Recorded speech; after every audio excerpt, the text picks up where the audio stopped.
There we go. I forgot to hit the go live button. Hitting go live would actually help. Hello, everybody.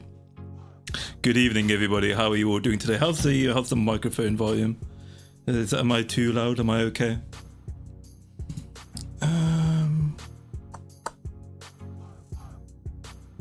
Why is this not working?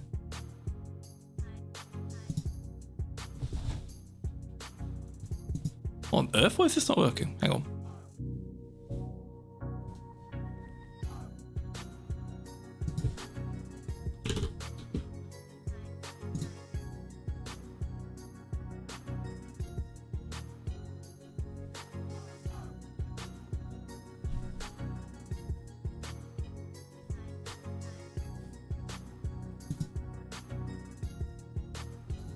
There we go. It's up. It's working now. Fucking hell. I have no idea what the hell was going on. It's working now. Fucking hell. I have no idea what the hell was going on.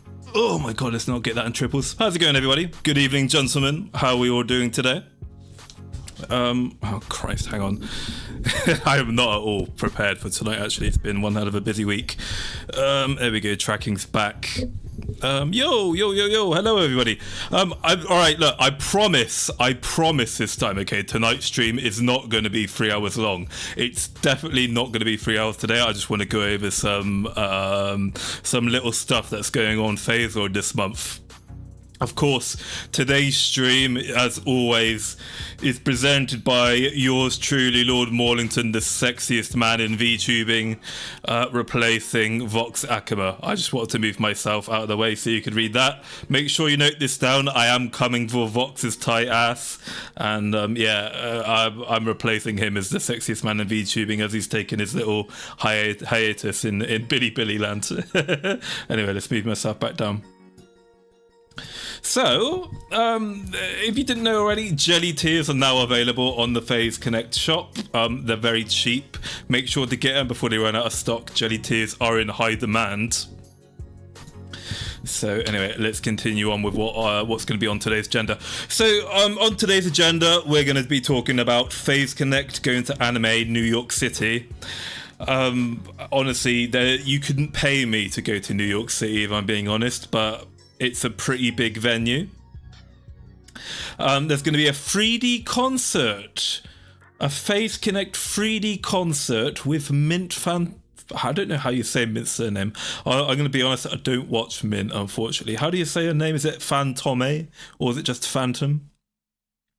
And as part of this, it's going to be Leah's first major stage performance, which is a pretty big deal. It's kind of weird. They've just got the English people, the English-speaking people of FaZe Origins going to the 3D concert. Unfortunately, there is no Iori, Michiru, or NASA. But they're doing a partnership with Mint, who's going to be joining them on stage, which is interesting. That's pretty cool.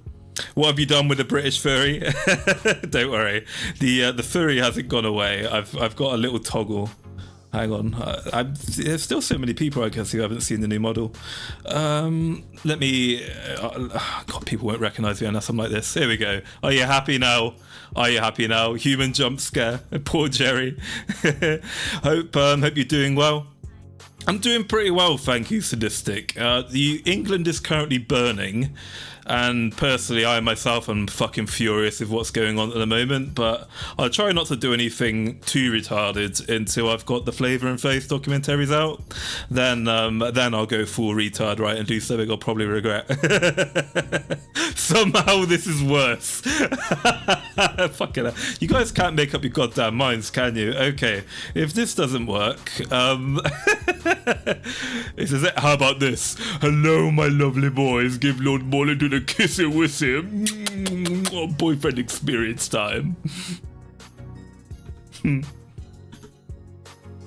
But anyway, yeah, I mentioned that to you on Twitter. I hope you're okay, safe, be careful, dude, watch your back. Thank you very much, Sadistic Overlord. Yeah, I'll be fine. I'll be fine. Someone DDoS his ass. Oh, actually, hang on, my hat is being cut off by the size of YouTube Studio. If I move myself down a little bit, how about that's fine. I'm still cut off a bit. Actually, what if I? No, that doesn't work. Never mind. You know what? Let's take the hat off. Let's just keep it like this. Okay. Oh no, and take that off. There we go. What on the holy hell did I just join into? You didn't see anything. Keep scrolling. What happened to my proper lad and Piff helmet? And why is he chart as Snapple now? I'm glad you see the reference. The inspiration for this model is a combination of Shah and Zex Marquis from Gundam Wing. I bloody love Gundam, guys. It's a damn good anime. Wing is probably my favourite. There's just something about the characters in Wing that I love. Your bridal veil is being cut off. Yeah, I noticed. It's not a bridal veil. I don't actually know what that hair on cavalry helmets are called. But yeah, anyway. So, Phase Connect going to Anime New York. 3D concept with Mint Fantome. No, none of the Japanese ladies from Phase Origins, sadly. I imagine there's a good reason behind it. But it always kind of bothers me a little bit, I guess, when it's like, you know, the Phase... The Gen 0 Phase Japan girls aren't doing, you know, stuff with their Gen mates, right? It's always a bit eyebrow raising. Yeah, and it's Leah's first major stage performance, I believe, of the English-speaking people in Phase Connect. Leah is the only person who hasn't been on the main stage performing, which is pretty cool. I'm excited for her. She's a very young lady, Leah, so I hope the nerves don't get to her. Don't worry, this is nothing you've peeked into an endless abyss. VTubing is an endless abyss. It does things to your mind, man. Hope to see a concert of all of them soon. I hope to see a concert of all of them soon as well. I was looking at the history of Phase Connect collaborations, and like the Gen 0 Phase Japan girls did way more collabs in the first year than they've done in like the second and third year, I think, combined at this point. So it's like, poor guys. Barely 5 meters into the hold. She's Leah. Leah is Leah. That's absolutely right. You can't put it any better than that, right? Leah is in fact Leah. Anyway, so other news we're going to look into. We're going to take a look at Uwuka's 100,000 subscriber celebration. And I'm going to inform you as to how it happened. So Uwuka went from about 75k subscribers to 100k subscribers in like 3 weeks, and her violin concerts are getting Pippa numbers, right? So about 50,000 people are watching Uwuka's violin performances these days, which is unprecedented. It's like 4 or 5 times bigger than normal. So I'm going to go into the details, because it's essentially the reason why it happened was because I believe she attended a Vtuber music festival called Tube Out, and it's like a proper like Vtuber music festival, and it had big names in it. It had like the biggest Japanese names in there. It had K-Son, you had Hololive people, and for somehow a combination of the advertisement of that plus whatever, the YouTube algorithm has been really pushing Uwuka recently, and I don't know why. I don't know if it's because of the concert. It might be, and because of the increase in traffic from the concert, but I'm going to go into that in some more detail. It's the Cubs. She's having to bump the numbers. I guess that's the thing, because Uwuka's got 40 million Cubs, right? That means that's 40 million likes a video. The watch time just goes to the fucking moon, right? So glad for Blue Bear. Plus, she did appear next to K-Son, which there's a name. Yeah, exactly, right? She appeared next to K-Son, and yeah, it's good to see K-Son performing as K-Son and not doing a weird IRL streams again. But yeah, it's also been Leah's birthday recently as well. So there's some special Leah birthday merch that's still for sale. It was last week, Leah's birthday. We're going to take a look at Vexpo. It's Vexpo this weekend. The Phase Connect, the VTuber concert is happening in Birmingham, England, which is currently on fire and is currently in the middle of a race war. So hopefully, if any of you guys are going to Vexpo, stay safe. If you want to, I can give you some basic survival guides for living for like traveling around England and how to avoid getting stabbed in Birmingham and getting caught up in the race war. And we're going to take a look at Jerry, chain smoking Jerry. She's got a new outfit with the programmer socks. She's got the dank memes going on. She's a proper programmer now. And of course, we've got some awesome news as always. We've got Random VTuber Edits has been made the official editor for Jerry. So round of applause, everyone. Round of applause, clap for random VTuber edits his lovely chain smoking femme boy, but it's not a femme boy, it's actually a woman, has noticed him and enjoys his music. Hey, Aloxis, hello my buddy, how are you my friend? There's limited Jerry merch till September the 1st, there is. I'll be showing pictures of that on today's stream. Race War, woo! Hell yeah, it's the Crusades all over again. Hey, Zeph Rock, how's it going, buddy? Good to see you, my friend. How you doing this evening? Oh look, it's Zero, your art. Zero, I'm shocked actually. Your art is really funny and it's like just full of character, and you're very quickly becoming noticed by VTube by the Face Connect community. Did you see Zero? Tenma's seen your Tenma saw your art of Tenma being cute. She's reposted it and shit. It's really starting to pop off now. So well done for that, Zero. It's a fucking cracking good meme, mate. He's a bloody good meme, Zero, mate. You bloody ranger. Yeah, that bloody good bit of art there, mate. Hi, how's it going, buddy? So it's just a Tuesday in Birmingham, but this is the thing, right? Birmingham is a very dangerous place at the best of times. So, I mean, Race War is just like, it's a Wednesday, right? A Race War in Birmingham. I don't know who that is, but congratulations. Zero here in the chat, S-I-R-O. He's going to be a VTuber one day. He's going to be a VTuber one day himself, and I want to groom him because he's a very fucking funny man. Yeah, I'll be safe, guys. Thank you. And then Joey's also released an original song, which is pretty cool. We're going to take a look at Joey's original song. And I guess to try and pad the time out a little bit, because I don't think this will take too long to go through, I'm going to talk about the recent buyout of Idol by Brave Group.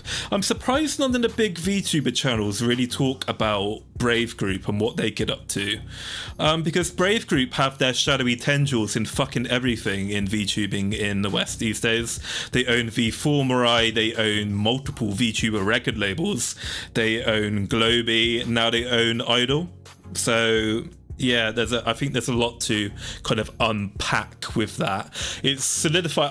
I don't know how many of you guys saw my very first, I guess, kind of like VTuber comedy stream on Face Connect, but I kind of called it back then. I was pretty sure that Brave Group is basically a venture capitalist kind of outfit, and they're gonna basically pump and dump any VTuber corporations they can get their hands on. So again, I'll go into this a bit later, but if I was an Idol EN VTuber right now, I would elect to go indie rather than stay with Idol, because between Brave Group because between Globy and Vtuber, I don't really see that much of a future for Idol anymore. I don't know. Either I think they'd be smart to get out now whilst they still have the potential to have ownership rights over their assets, in my opinion.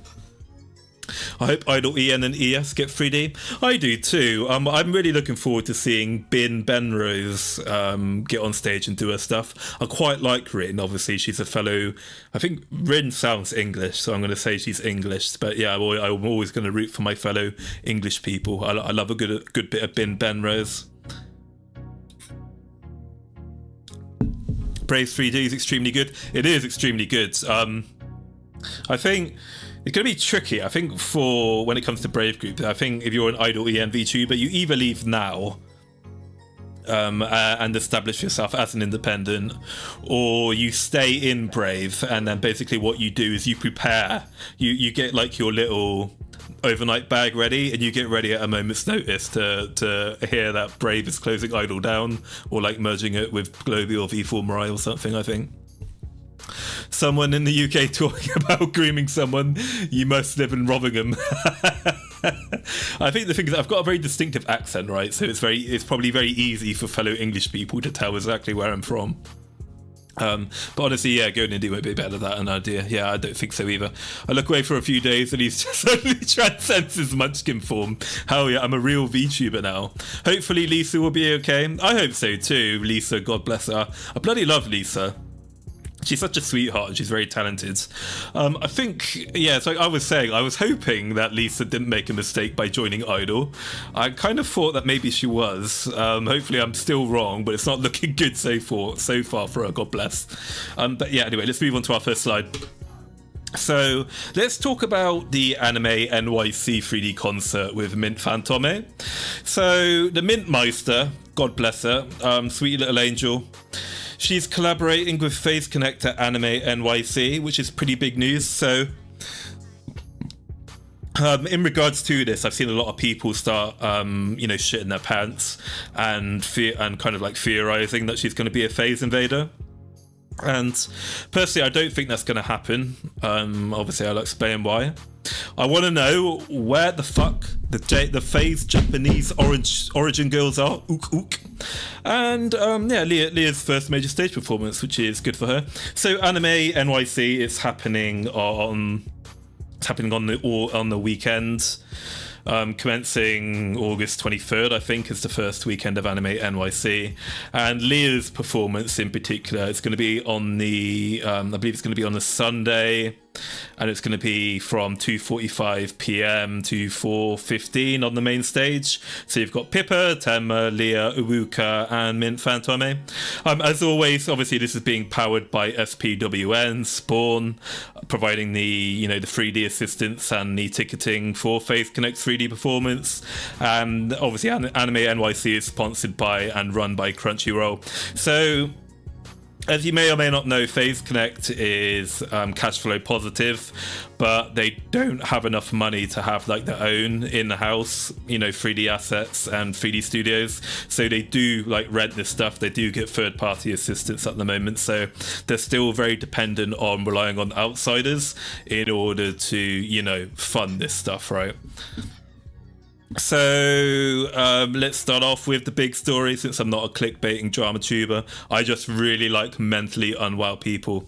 So Anime New York City, right? It's a pretty big annual convention. It has gaming, anime, VTubers. So last year it had 60,000 people in attendance. Obviously they're not all gonna not everyone who attends is gonna be there for VTubers, right? It's a pretty big event though. And it's another notch, right, in Phase Connect's journey to become an idol company. I think the days of us laughing and scoffing at Sakana saying, "Oh, we're going to be idols," is rapidly coming to a close. And depending on your point of view, that might not necessarily be a good thing.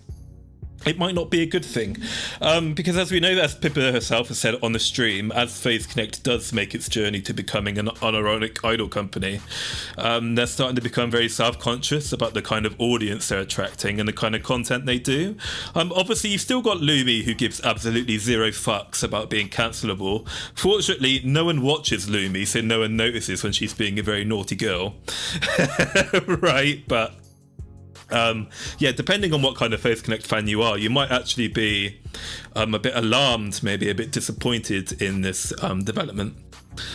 Isn't SPWN the company that Hollow uses a ton? It is. You're absolutely right. Yeah. I think pretty much all of the big VTuber corporations use SPWN. They're kind of the market leader at doing this stuff. I don't think anyone really, other than Brave Group, SPWN is really shit hot on establishing itself as like the major VTuber 3D player. Any comments on the graduation of the Onion? Okay, I'll go into that quickly. So, obviously, as you know, the little Aqua, God bless her, has graduated from Hololive, and that's a really big deal because she's a very beloved, memeable, funny, talented old guard of VTubing. And it's quite shocking and it's quite sad to see such a big and kind of such a big and iconic Hololive VTuber just suddenly graduate out of the blue. As I've said numerous times before, I don't really watch Hololive. I only really watch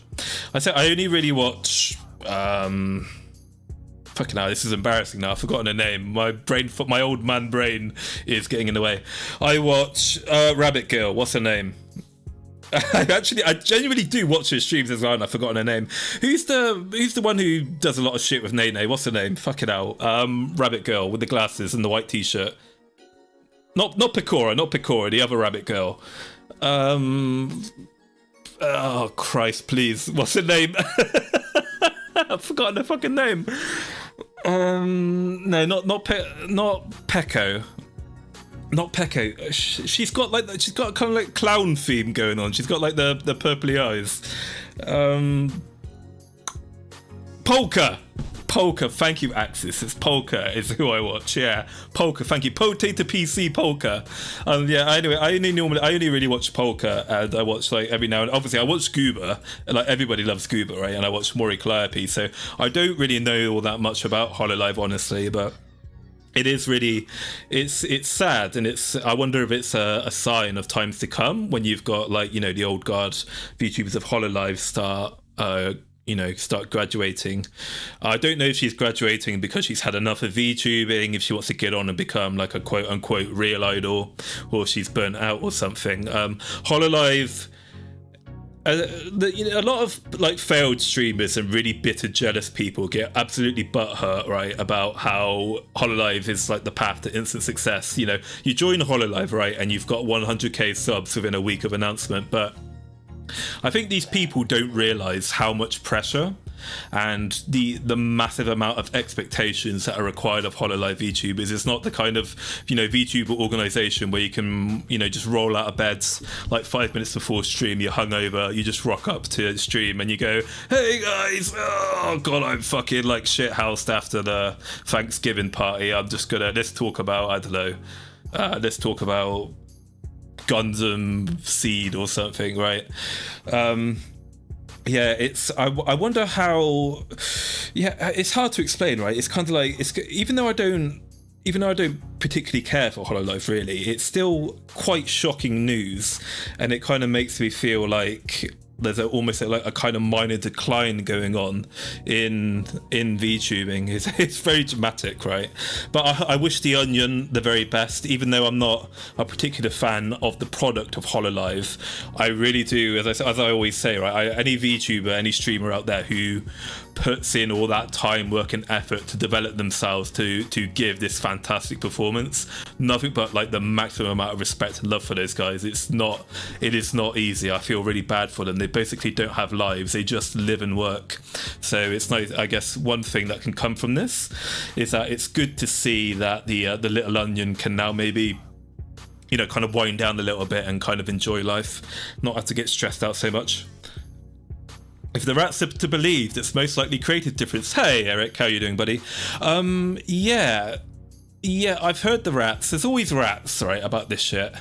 Sometimes the rats are right, sometimes the rats are wrong. The rats about Yuri, for example, from Phase Connect, and as to why she was terminated are all wrong and inconsistent. Well, I'd say wrong. We don't know for certain, but they're completely inconsistent with her character.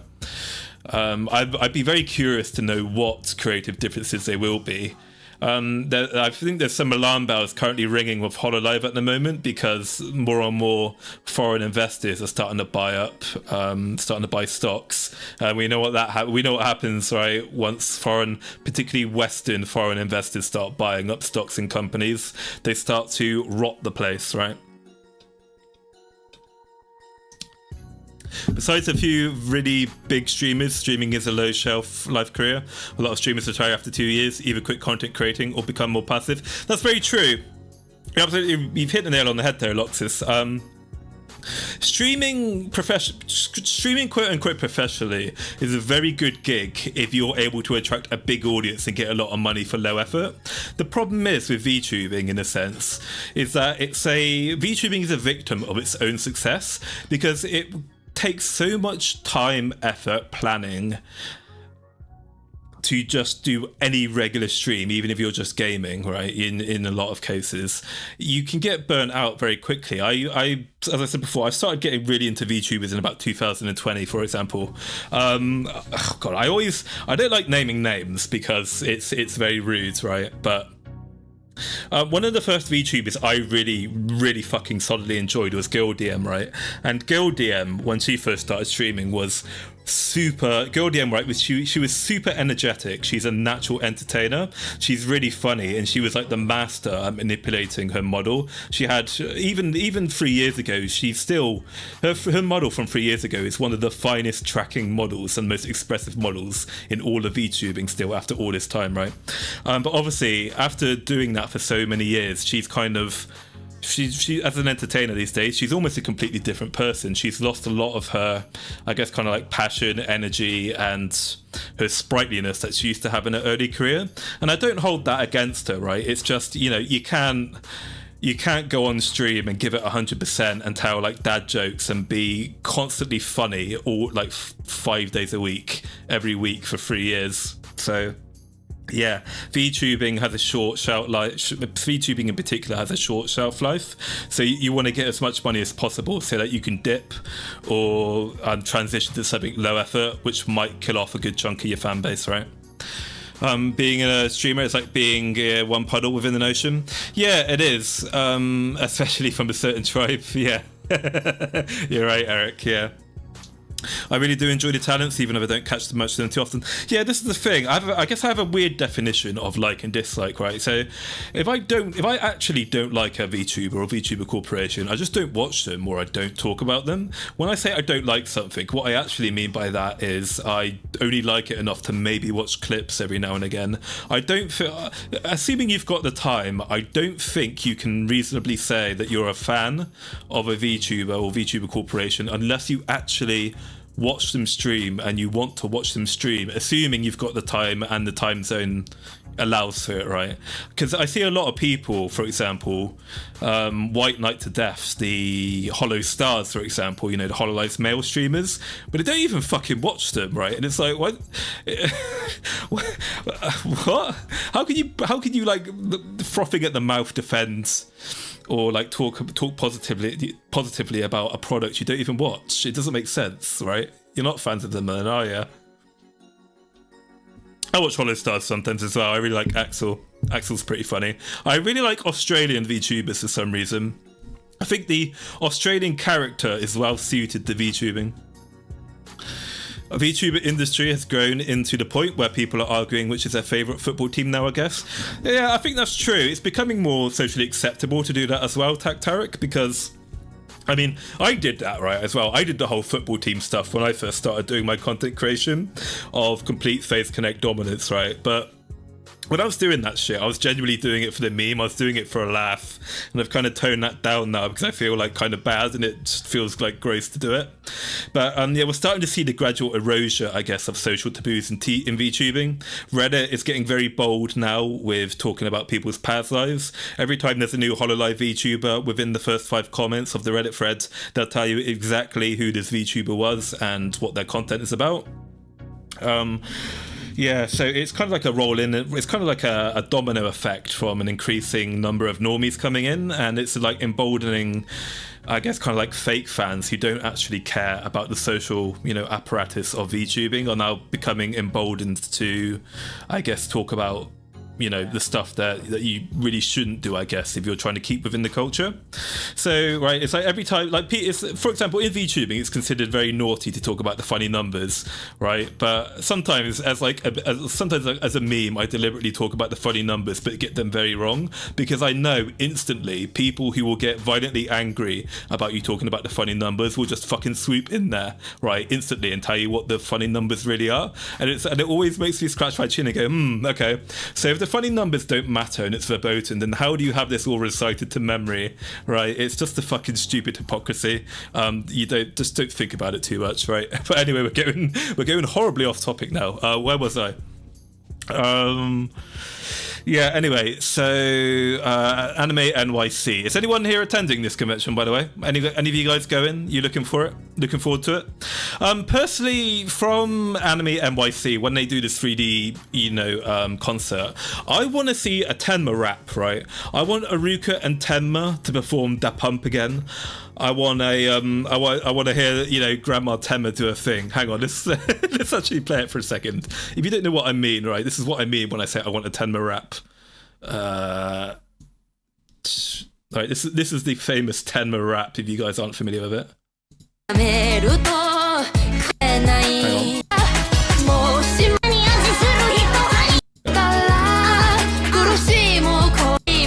on. Up to date, oh be my baby. Up to date, oh be my baby.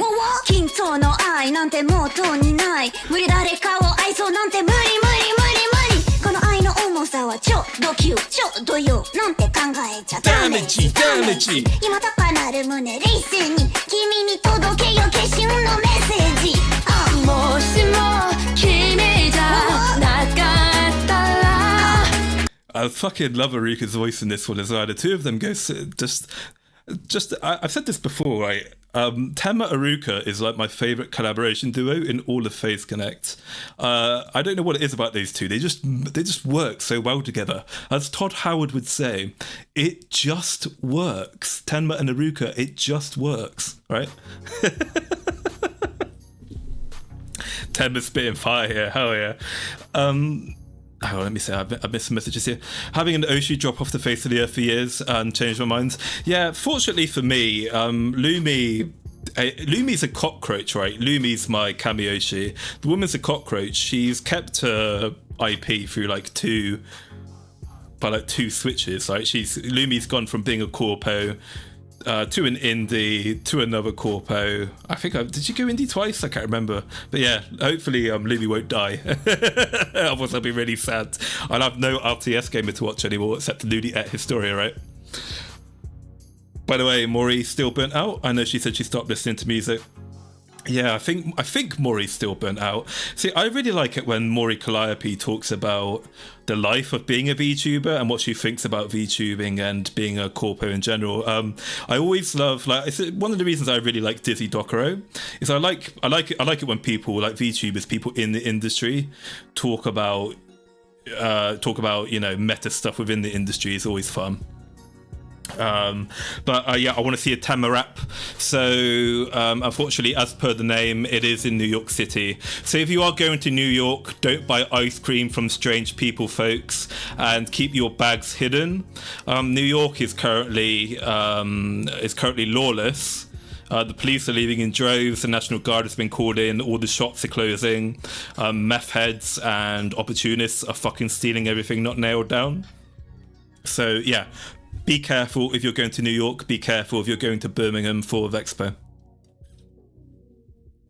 Dizzy is very managerial minded. She's been great regarding that. She is. I think, as I said in the Dizzy video that I've unlisted, I think Dizzy is a natural leader. I think Dizzy is a genuine natural leader, and she's got like a good moral character on her, right? Because she gave a lot of her own money and time to support the other Tsundere talents before the whole thing collapsed, right? And that's a clear indication of a good leader, not just a good manager, but it's also a clear indication that Dizzy is kind of in VTubing for the right reasons. She's clearly very passionate about the industry, and she wants whatever team she's in to succeed, and she genuinely does look out for the best interests of the people under her, which is, that's really good. That's really good leadership, right? Dizzy did kill Tsundere at the end, though. The problem is with Dizzy, after saying that she's a really good leader, at the same time, you want to keep Dizzy far away from recruitment, all right? You don't let Dizzy make any recruitment decisions, but you let her do everything else, right? She may not admit it, but she puts it back into stuff. Yeah, she does. A lot of YouTubers have an issue loving themselves. They've all got self-esteem issues, right? It comes with the territory, I guess. But anyway. So lovely young Leah is going to be on the main stage for the first time at NYC. So between Tenma, Uwuka, Pippa and Leah, she's the only one who hasn't been on the main stage performing. There's no Nasa, Iori or Michiru, which is weird.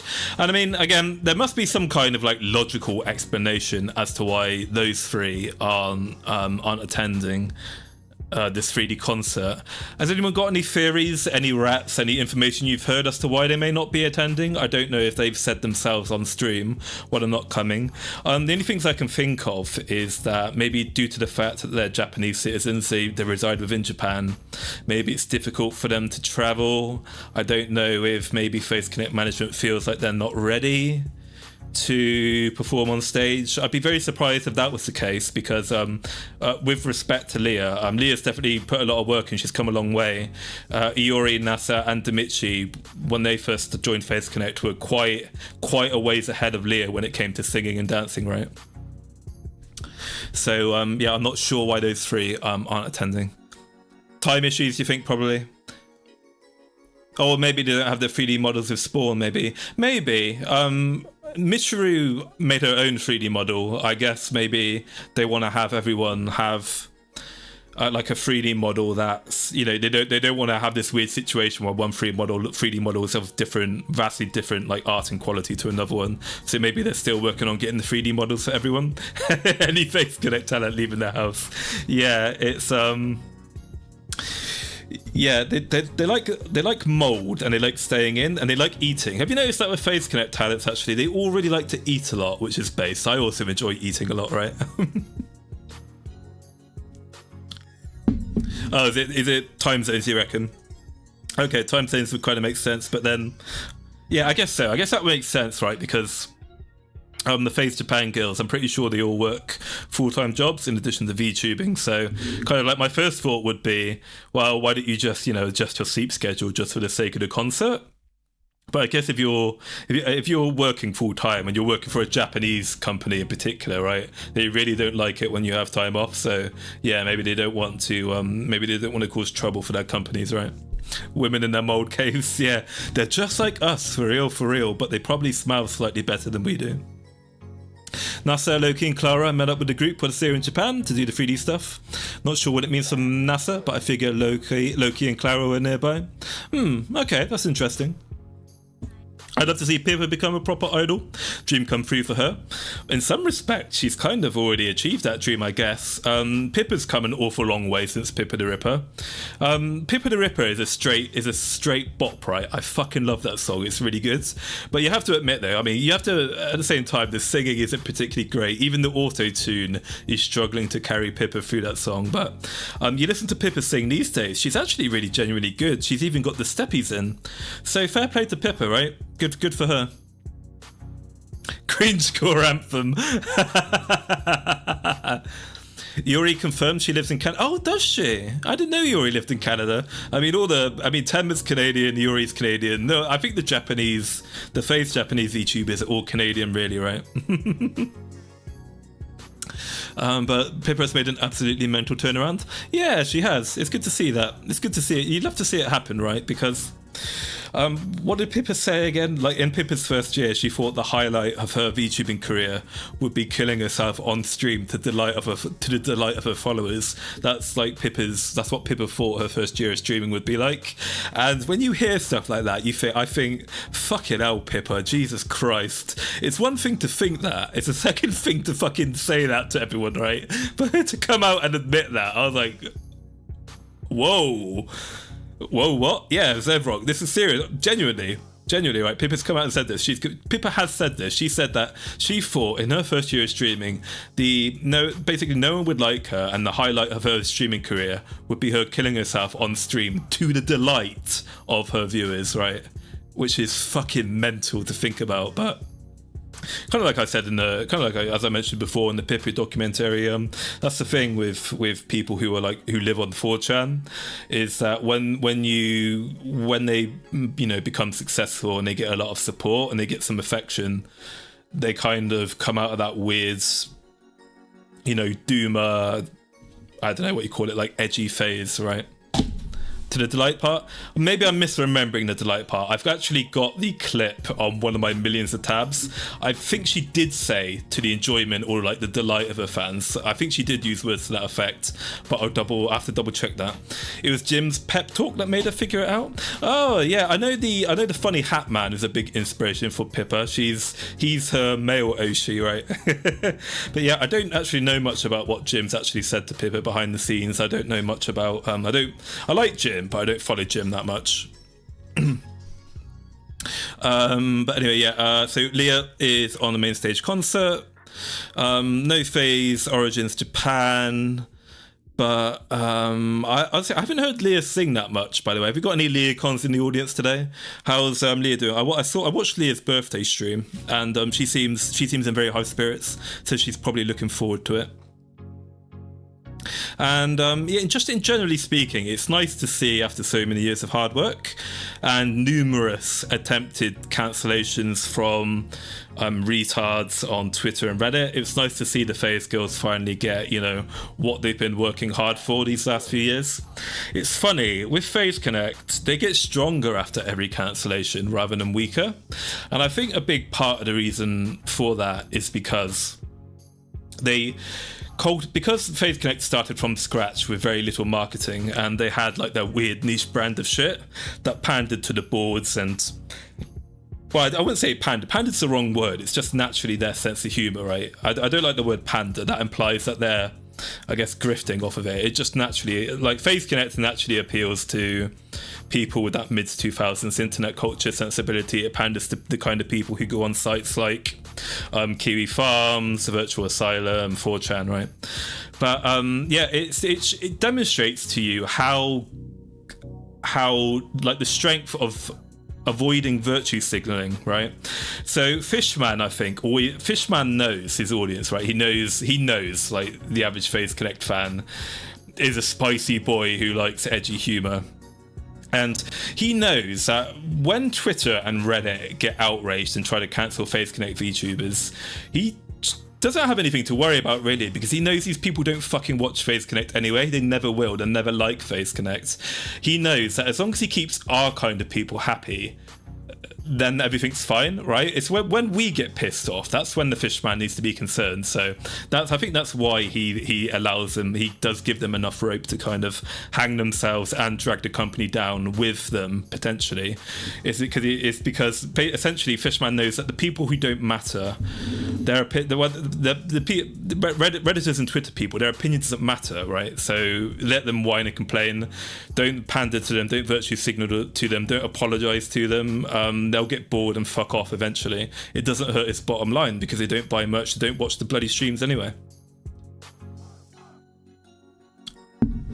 Leah's an interesting case. She is not a good singer per se, but she knows how to make herself sound good. She does. I think Leah's a pretty good voice actress, and I always like it when Leah's like reading stuff and she's, you know, doing the voiceovers for characters in some of the games she plays, right? Like the Coffin of Andy and Lele. I like it when Leah does a young male voice. She actually does sound like a pretty good like dub, you know, like a dub young man voice, right? Because young men, even in the West, tend to be voiced by women who are doing a bit of a deep voice, and I think Leah's pretty good at it, I think.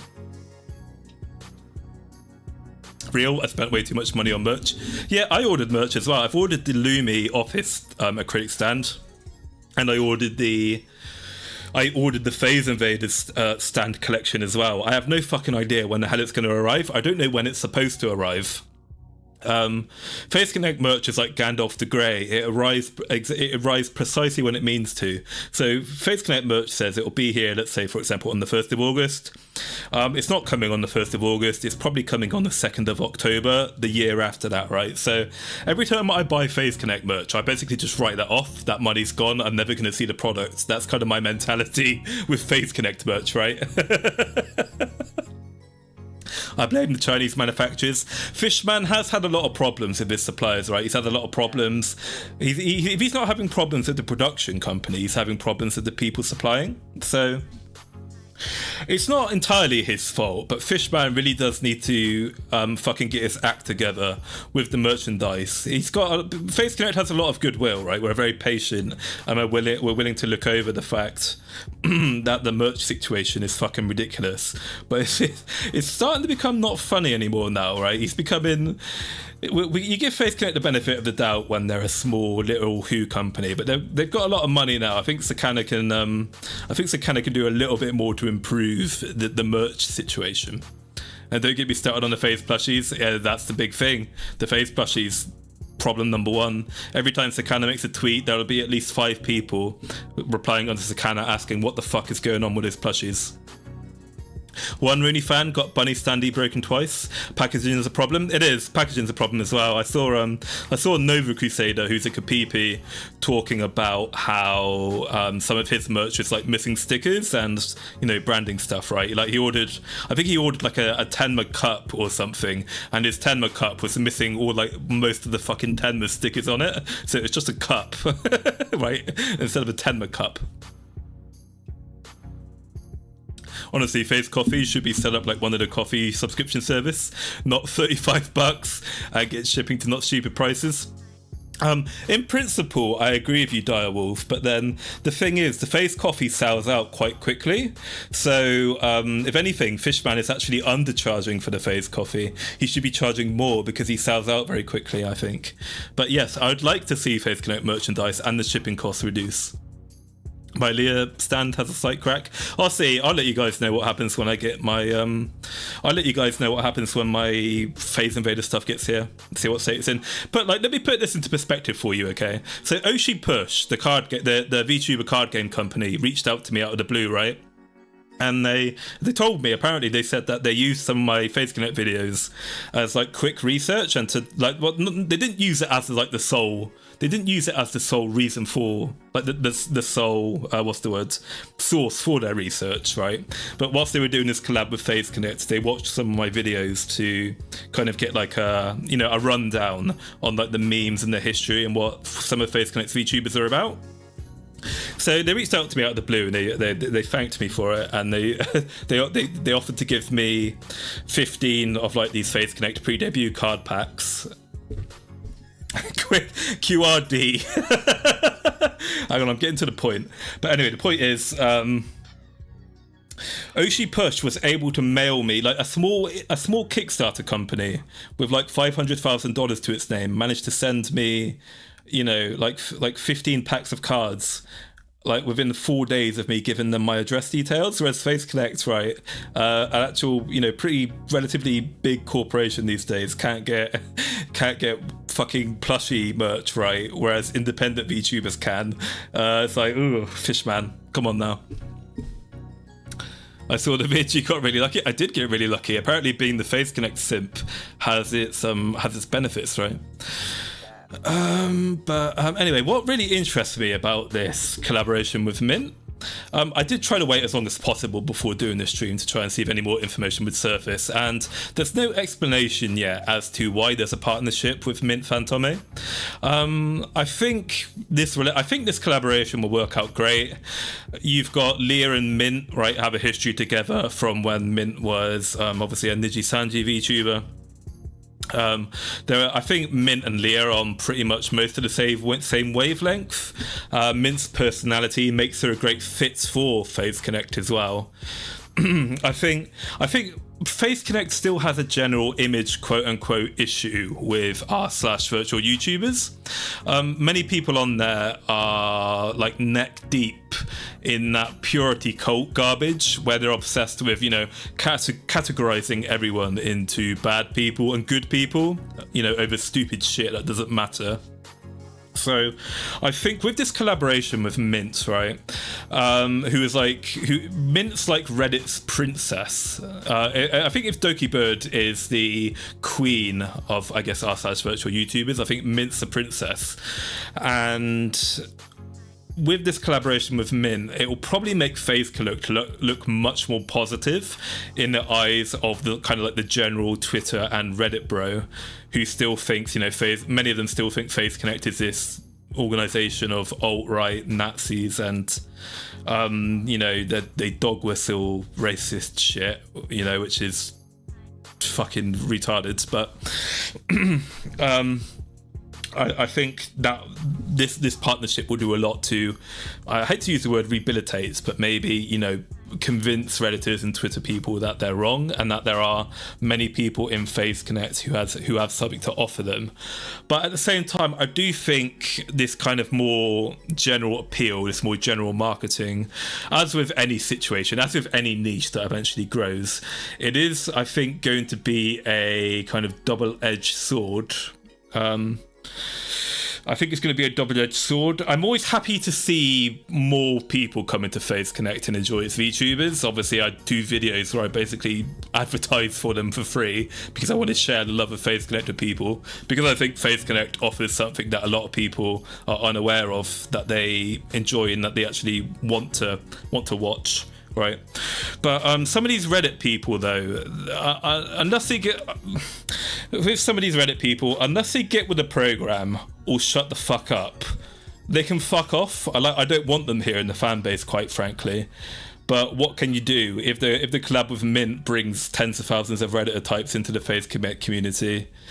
As long as we gatekeep, we tell them, right, like, if Pippa or Tenma or whoever do or say something that upsets you, we don't care. Shut up and fuck off somewhere else, please, right? Hey, Kara, how's it going, buddy? FaZe has pretty strong filters. It does. I think they're gradually breaking down. I predicted last year that FaZe Connect would probably be the beacon of attracting normies into VTubing, precisely because they're not a particularly cute, girly, idol cringe company, like cringe in the typical like anime idol sense. So yeah, one of FaZe Connect's greatest strengths is that it has a broad appeal to people who just like general streamers and not just VTubers.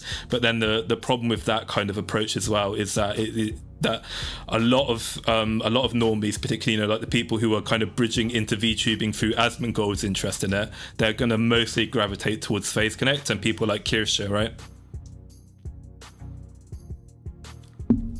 We could always bully them early and often. I guess you could do. I think my kind of approach to gatekeeping is to preemptively address people and give them like a no bullshit assessment of what the fandom is about and what it's like, right? So at that point, it's like, instead of chucking people out of the gates, you're actually like approaching people who are walking towards the gate, and you're going, right, before you go through these gates, here's what you're going to be getting into. Are you sure you still want to come through these gates? If so, cool, okay, coming in. Otherwise, yeah, like, this is what's inside this gate, fuck off if you don't like it. Doesn't work. No form of gatekeeping works. Eventually, what happens is that a critical threshold is reached where something becomes so popular, so many people start flooding in at once. You know, it's like, you just can't stop it, right? And then you get little micro communities form that and then like these micro communities that are in the fandom act as a beacon to attract more and more tourists, and it expands and it gets bigger and bigger until eventually you've got like these kind of enclaves that are at war with each other within a community. One side trying to change things, one side, you know, trying to keep it conservative, right? My brother in Christ, they either My brother in Christ, they either square up or fuck off. But let's pray and hope the PCD is not a sign of the things to come. We'll see. Call me a doomer. I'm calling it right now. Okay. FaZe Connect is going normie. It's going to attract a lot of tourists, and it's going to lose, I think, a lot of its identity that attracted to it in the first place. But I don't think that's going to cause FaZe Connect to tank. I think financially speaking, it's going to be the strongest it's ever been. But yeah, unless you're a Lumi fan and maybe a Tenma fan as well, maybe Dizzy as well, yeah, you'll probably start to see a lot less of the Yab and the Menhera things that attracted you to FaZe Connect in the first place. Anyway, so yeah, there's some hysterical like speculation that Mint's going to be a FaZe invader because of this partnership. I'm really not at all convinced that Mint's going to be a FaZe invader, even though she'd be a very good fit for FaZe Connect. FaZe Connect is just only getting off the ground in terms of idol production stuff. It's still renting, it's still relying on third parties to do its talent management for them, teach them how to sing, dance, provide them with the 3D studios. And Mint is honestly, she's too big for FaZe Connect as well. Mint is roughly the same size as Pippa. Depending on what Mint's doing, she's bigger than Pippa. Consistently, she's the same size as Pippa. So when you think of things in terms of that, from a business sense, there's nothing for Mint to gain from joining FaZe Connect, right? Because FaZe Connect can't help her become, you know, Limp Bizkit 2.0, which is what she wants to be. And FaZe Connect can't really help boost her image or, you know, help boost her profile in VTubing because she's bigger than, you know, most people on her own merits, right? So yeah, Mint's got nothing really to gain from joining FaZe Connect. She'd be better off, if she did want to go corpo, she'd be better off joining either Hololive or joining something like joining V4 Mirai would be a problem as well. V4 Mirai could definitely help Mint become more of a mega idol, but obviously V4 Mirai is a very small corpo. Yeah, Mint or Best Pippa. Sayu left NOA. I saw that actually. Dodged a bullet there. Poor Sayu. It's tricky, man. I think most VTubers want to join a VTuber corporation because they want to transition to becoming professional singing entertainers, right? And usually a corporation is the only way to get the finances and to get the networking contacts to get that done. But the problem is that there are so many VTuber corporations that are run by fucking idiots and managed terribly. Whether the management is abusive or they just genuinely don't have a fucking clue what they're doing, it's a huge risk because they're constantly tanking out of the blue. And with the markets currently crashing as well, it's like it's a period of time now where companies want to kind of stop, the VTuber corporations kind of want to stop expanding, and they want to instead stick to what they got and then kind of build the brand of their existing VTubers, because having household names, having a VTuber, like establishing and developing the reputation and the brand of your existing VTubers markets, like nets you more money than having, you know, a dozen of like new shiny smaller VTubers, even if the aggregate number of those smaller VTubers adds up to more views than your existing talents. Obviously when you've got talents who are literal who's or they haven't had the time to really build up a proper, you know, audience or fan base, then people aren't so way inclined to buy merch or to like shill thousands and dollars of cash, right, to support their beloved Oshi. And you take a look at how much money, you know, Pippa gets in some of her super chats sometimes. You only get that kind of super chat money when you've been around a while and you've allowed that, I guess, that kind of like devotion from your fans to build up over time, right? JP VTubers getting USD donations and making a killing. Yeah, I mean, Indonesian VTubers getting US dollars, or Thai VTubers getting US dollars, they're making mad bank, right? When you consider the cost of living in those places. That's why you've got people like Kuro moving to Indonesia. I think he moved to Indonesia, didn't he? Right? So it's like, why live in the UK when his money can take him so much further there, right? Did you see the recent clip where Pippa said she's actively reaching out for collabs now? The case on collab might actually happen. I haven't seen that. I think that's pretty good. It'd be nice to see, I think, Pippa collab more within FaZe Connect. FaZe Connect this year have really improved, I think, the amount of in-house collaborations they're doing with people. But I've said this before, time and again, right? There was like a 2-year delay between Uwuka and Pippa collabing, which is crazy when they're supposed to be gem mates. They're supposed to be the same part of the mega idol group. So for there to be a 2-year delay between gem mates fucking collaborating is a bit ridiculous, in my opinion. I've not seen... I don't think Pippa's collaborated with every single person in FaZe Connect yet, right? Yeah, I mean, obviously she's free to collab and do whatever the fuck she wants, right? But it always seems a little bit weird to me when you've got people within the same organization who've been together for so long but have never collabed, right? I think you should do it at least once a year, maybe once or twice. It doesn't seem proper to not do that. I know that obviously due to time zones and due to, I guess, personality and content differences, that can be really tricky, right? It's like a Pippa and Damichi collab would probably be quite difficult in terms of time zone and like making that entertaining.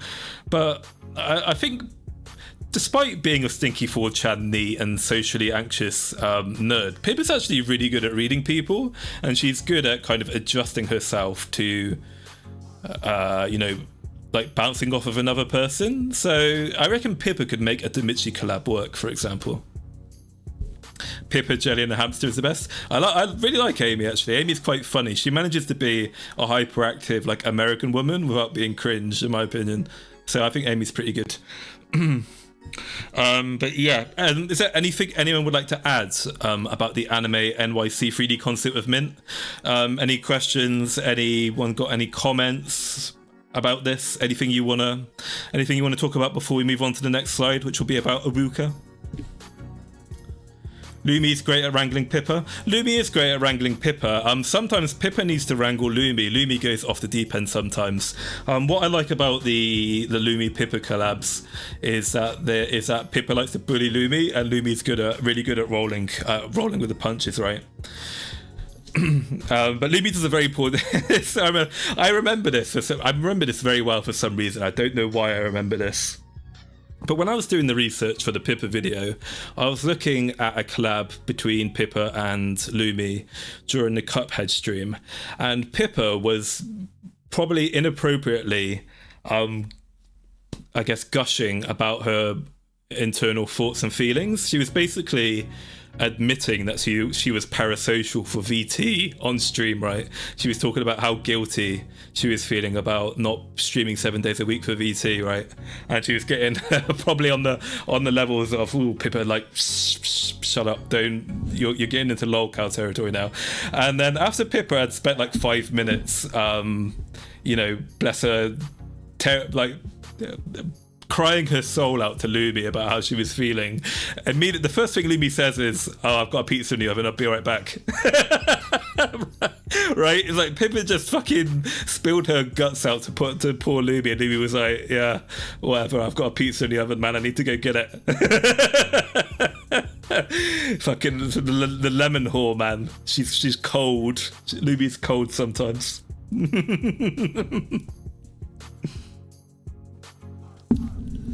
FaZe girls have to wrangle each other in collabs. Yeah. I think what makes FaZe Connect work quite well as a team is that there seems to be a good corporate culture behind FaZe Connect. The talents treat each other professionally, right? I think the talent managers do a good job at stopping, jealousy, bitchiness, and misunderstandings from happening. They have regular one-to-ones with their managers, and I think the professionalism of people like Moomy and Dizzy in particular ensure that I think the FaZe Connect VTubers don't get to, what's the word? Women do stupid shit, right? When you've got a team of women all together, I don't know what it is, they just don't get along sometimes, and they act a bit retarded. And I think it's combination. I think it's part of that is due to the age of the FaZe Connect VTubers. A lot of them are in like their late 20s. I know we've got some Zoomers like Arena and Rie, but a lot of them are in their late 20s, early 30s. So that maturity kind of helps like soothe any like problems that can happen in the team, right? And also they've got people like Irie and Sheena who are really, lovely, down to earth mega hags, like having, and Dizzy. Dizzy's not a mega hag, but Dizzy's a hag, right? So when you've got like these three older women who've got their heads screwed on straight, kind of, guiding the younger girls, I think that really helps foster a professional work environment and stops that kind of negativity, stops that jealousy, stops that aggression from kind of forming between groups. Memory is also a Zoomer. Hags. Oh yeah, hags are sexy boys. They have 3 moms to the group. Yeah, they're basically therapists for each other, they do. You're right, Karakan. Panko, bless her, I think Panko's a bit insecure sometimes, and she thinks that she's not doing enough for the company, and it's always like Sheena who comes out of the woodwork to shut her down and make her learn to love herself and realize that she is a good VTuber and that she's a positive influence to the company, right? So it's good to see that they have a culture where at least from what we can tell, right, they do genuinely look after each other. Whereas what you see of a lot of VTuber corporations, I think particularly with Niji Sanji, if the rats are to be believed, it's very much it's like everyone's all for themselves. It's like the biggest and the most popular Niji Sanji VTubers get preferential treatment from management, and when you've got that clear favoritism going on, and obviously the major cash cows are allowed to like bully and lord their status over the others without any kind of check, to keep their egos reined in, well, then you get like the bullying, the harassment, and you get the exodus of your major talents, right? Which isn't good. Sheena can cook well. She can, actually. I'm tempted to do some cooking streams myself, funnily enough, but meme streams, obviously. I don't do serious streams. I don't do serious videos. I need to meme. So I was thinking of doing like meme streams where I make quote unquote authentic Italian food, but I'm talking like a fucking, like, you know, like New Yorker doing the Italian accent, and I do genuinely make something authentically Italian, but then I just Americanize it, right? So I'm like, hey, here we go, bada bing, bada boom, we got the pepperoni pizza, hey, we got the pizza, and then we're gonna fucking slap 5 buckets of cheese on the pizza and the barbecue sauce. That's 99% sugar, because that's what we do in New Jersey, hey, you know, that kind of thing. American lasagna is god tier. How is American lasagna different from Italian lasagna? If you guys didn't know, I am half Italian, by the way, by ethnicity. My mum's Italian. I was taught how to cook by my grandfather, who's an Italian chef and carpenter.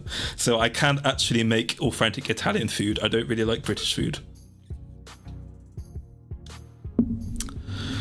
Yeah, she did, Hobo, Mexico. You're right. I've got that clip in one of my millions of tabs. I'm going to mention that in the Faith Connect documentary when I do my 2 minutes on explaining what Pip is about. She said that kind of attitude of her being an edgelord, it's not gone away, really. It's still a part of who she is. She's just worried about the kind of people it attracts and, you know, any damage it might have on her gem mates. Because remember, right, if you didn't know this already, Ghost Politics raided Dizzy once, and a lot of Ghost Politics, well, I don't know what percentage of them are, but quite a few of Ghost Politics' fans are complete fucking spastics. They're complete spurgs, right?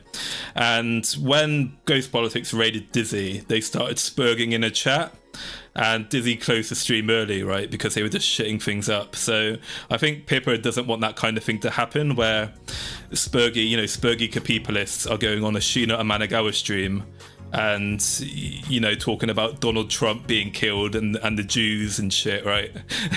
So, you know, I understand where Pippa's coming from, because I'm kind of going through the same thing myself. Even though I'm not affiliated with Faith Connect in any way, I'm kind of I've toned down a lot of my like very edgy jokes, because I'm worried, right, that it reflects badly on Faith Connect. That if, you know, that a Faith Connect fan who makes videos on them is openly saying like the F slur and making jokes about race or like religion or sex and stuff, I feel I'm not sorry for doing it myself, but I feel bad about the light it might put, like the reputation it might give Faith Connect fans or Faith Connect itself. So I do understand where Pip is coming from.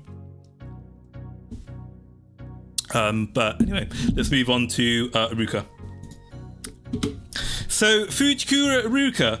It's Fujikura Uwuka, it's Urufu to you. She's not so strong and not so smart, but music she can do. She wanted to do music, but her family said no. Sorry. It's Fujikura Uwuka. F you. So, Uwuka hits 100,000 subscribers in a very... Oy vey. There they are. There they are, boys. There they are. There's the Kapipis. Hello, Kapipis. But yeah, Uwuka's hit 100k subscribers, finally. I'm very happy to see it. It's about bloody time. It's almost been a year since I made my Uwuka video, actually. It's been 10 months since I made the Uwuka video. She's finally got her YouTube plaque. So we're going to take a look at what it was that made her get like 30,000 subscribers in 1 month. She's doing a lot of violin concerts that are getting the big funny numbers and people are in love with it. She did a maid outfit stream to celebrate her birthday, which was nice. I fucking love maid outfits. I think bunny girl outfits, Playboy bunnies, are the best outfits, but maids are number 2. What are we guys thinking, right? How are we ranking the fetishy outfits? What's your guys' number 1? Bunny girls for me. I like bunny girls. Maids number 2. Number 3. Number 3, probably nurse outfit. Number 3. You enjoy Victorian maid dresses, and that's quite conservative, actually. Lord Vanilla Maulington. I am unashamedly vanilla, guys. I'm not sorry. I am very vanilla. It's better I think it's better to be vanilla than to be whatever the fuck it is. A lot of like male content creators are these days, where they like small children, right? I mean, that's one thing you'll never get with me, guys. Of all the bad shit I do and say and I've done in my life, you'll never catch me grooming people, and you'll never catch me inappropriately messaging minors, right? I've got that going for me, at least. The thing is, people under the age of 27 piss me off, right? So I'd never be even tempted to do that, because as soon as I hear someone under the age of 27 talk, I'm like, shut the fuck up, no one cares, child. Ooh, Cyrillic, man, bride number one. Shit, okay, hang on, I'm learning Russian, I need to decipher this name. So your name is, that's Gleb. Gleb? Your name is I think that's a B. I think that's B. I think that's Bay. Your name is Gleb. Oh, is it Gleb? Gleb? Gleb Konstantinovich. I think I've definitely got your first name wrong, but your second name is Konstantinovich. Konstantinovich? Yeah, Gleb Konstantinovich. Yeah, I did it. Yeah, fuck yeah. I'm really happy about that. Thank you, Wolf. Hell yeah. Russian language going good. So anyway, let's play some stuff from Uwuka to show you. Oh yeah, actually, hang on, I haven't finished reading her. So yeah, the Spitsicle, by the way, still lives. She has a tube of her own spit that she spat into quite a while ago. She's still got it, and she likes to gross out the other phase girls when she does an off collab. And she's graduated from college recently. She's going to do a stream in a couple of days where she's going to celebrate the graduation. But Uwuka's leaving full-time education, so we'll see where that goes. Maybe we'll see more hours from Uwuka. I don't know if she's going to get a full-time job or if she's going to stream full-time. Gleb Konstantinovich, good pronunciation, hell yeah. The reason why I thought I got your first name wrong is because I've never heard the first name Gleb before, so it didn't seem right to me. So I'm glad I got it. Kimonos with one sleeve off, thus having half of the top output are good. Oh yeah, kimonos. I'm not a big fan of the kimono outfit, but that's really popular, right? Silver fox with a kimono, that's a really popular aesthetic. Thank you very much for joining the gentleman, Nico. Thank you very much, my friends. Much appreciated. How are you doing, Nico? Sakana needs to ghost fund a banned girls company for Sayu and Kirsha. Oh, I've got the sickest meme for the Kirsha documentary, by the way. I'm gonna have to like prematurely deploy it in the Phase Connect documentary when I talk about Kirsha being the secret member of Phase Connect, but I've got WWE memes themed for the Kirsha documentary. I can't wait to do it. You're 20. Yeah, I think I've got a lot of young guys here in the chat, and it always shocks me. It genuinely disturbs me when I see people who are like, "Oh, I'm 19, I'm 20," in the chat and in VTubing. It does disturb me. Right? I like Static Tokyo, right?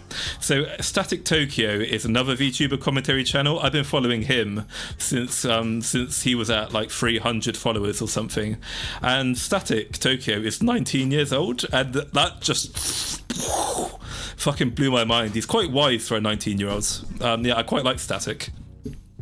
Thank you very much for the €2, Aloxis, my friend. Thank you. Here's a tip. You are doing good, lads. Thank you very much, Aloxis. I really appreciate that. Thank you, guys. Hey, Wolf and Wings. How you doing, buddy? Zoomers. Ew. Typical Kirsha stream. Let's play X. 5-hour stream, 4.5 hours politics, 30 minutes gameplay. That's absolutely right. And we wouldn't have it any other way, would we, VZ Gaming? That's exactly what we watch Kirsha for. That and her laugh. I want to see a tournament, right, of VTuber laughs. Who has the best laugh? Kirsha? Or Muyu is what I want to know, right? Or versus Doki Bird as well. Like, who has the best VTuber laugh? I think of the three, I think Kirsha's laugh is my favourite. Thank you very much for the two. Oh Christ, CHF. What's CHF? But thank you very much for the two CHF, Vega. Kirsha documentary. Let's fucking go. Yeah, I'm 7 months overdue for the Kirsha doc. I'm 7 months overdue.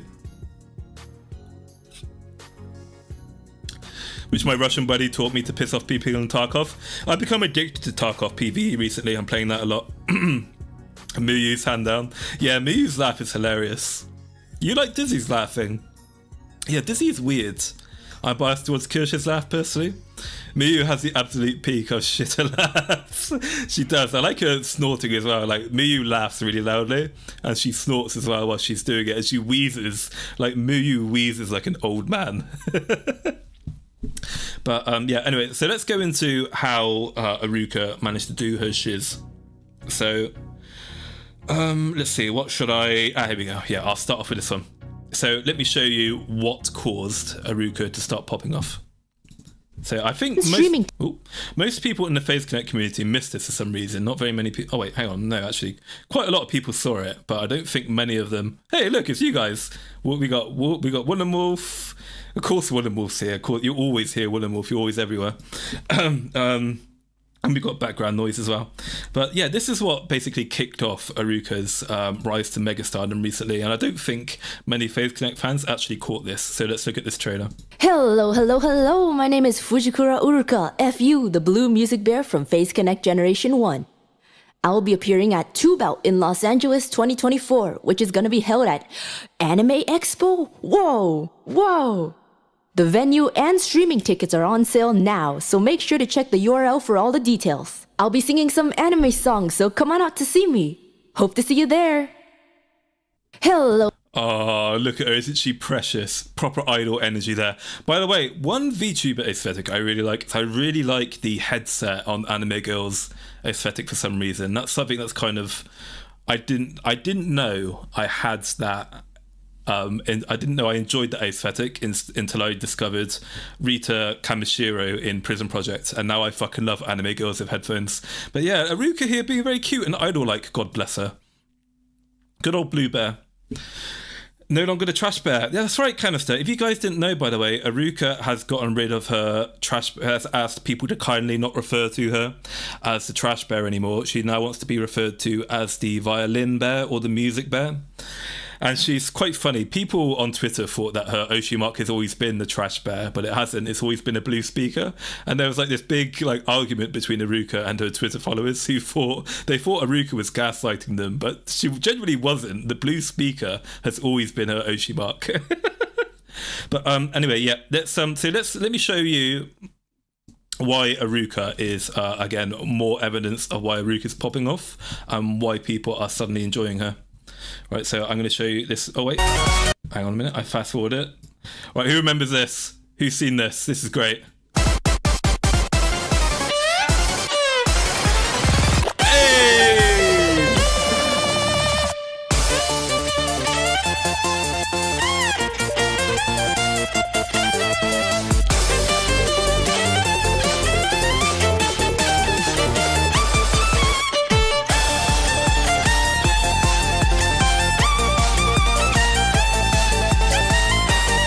I'm here to save the world, I'm gonna fight till the end.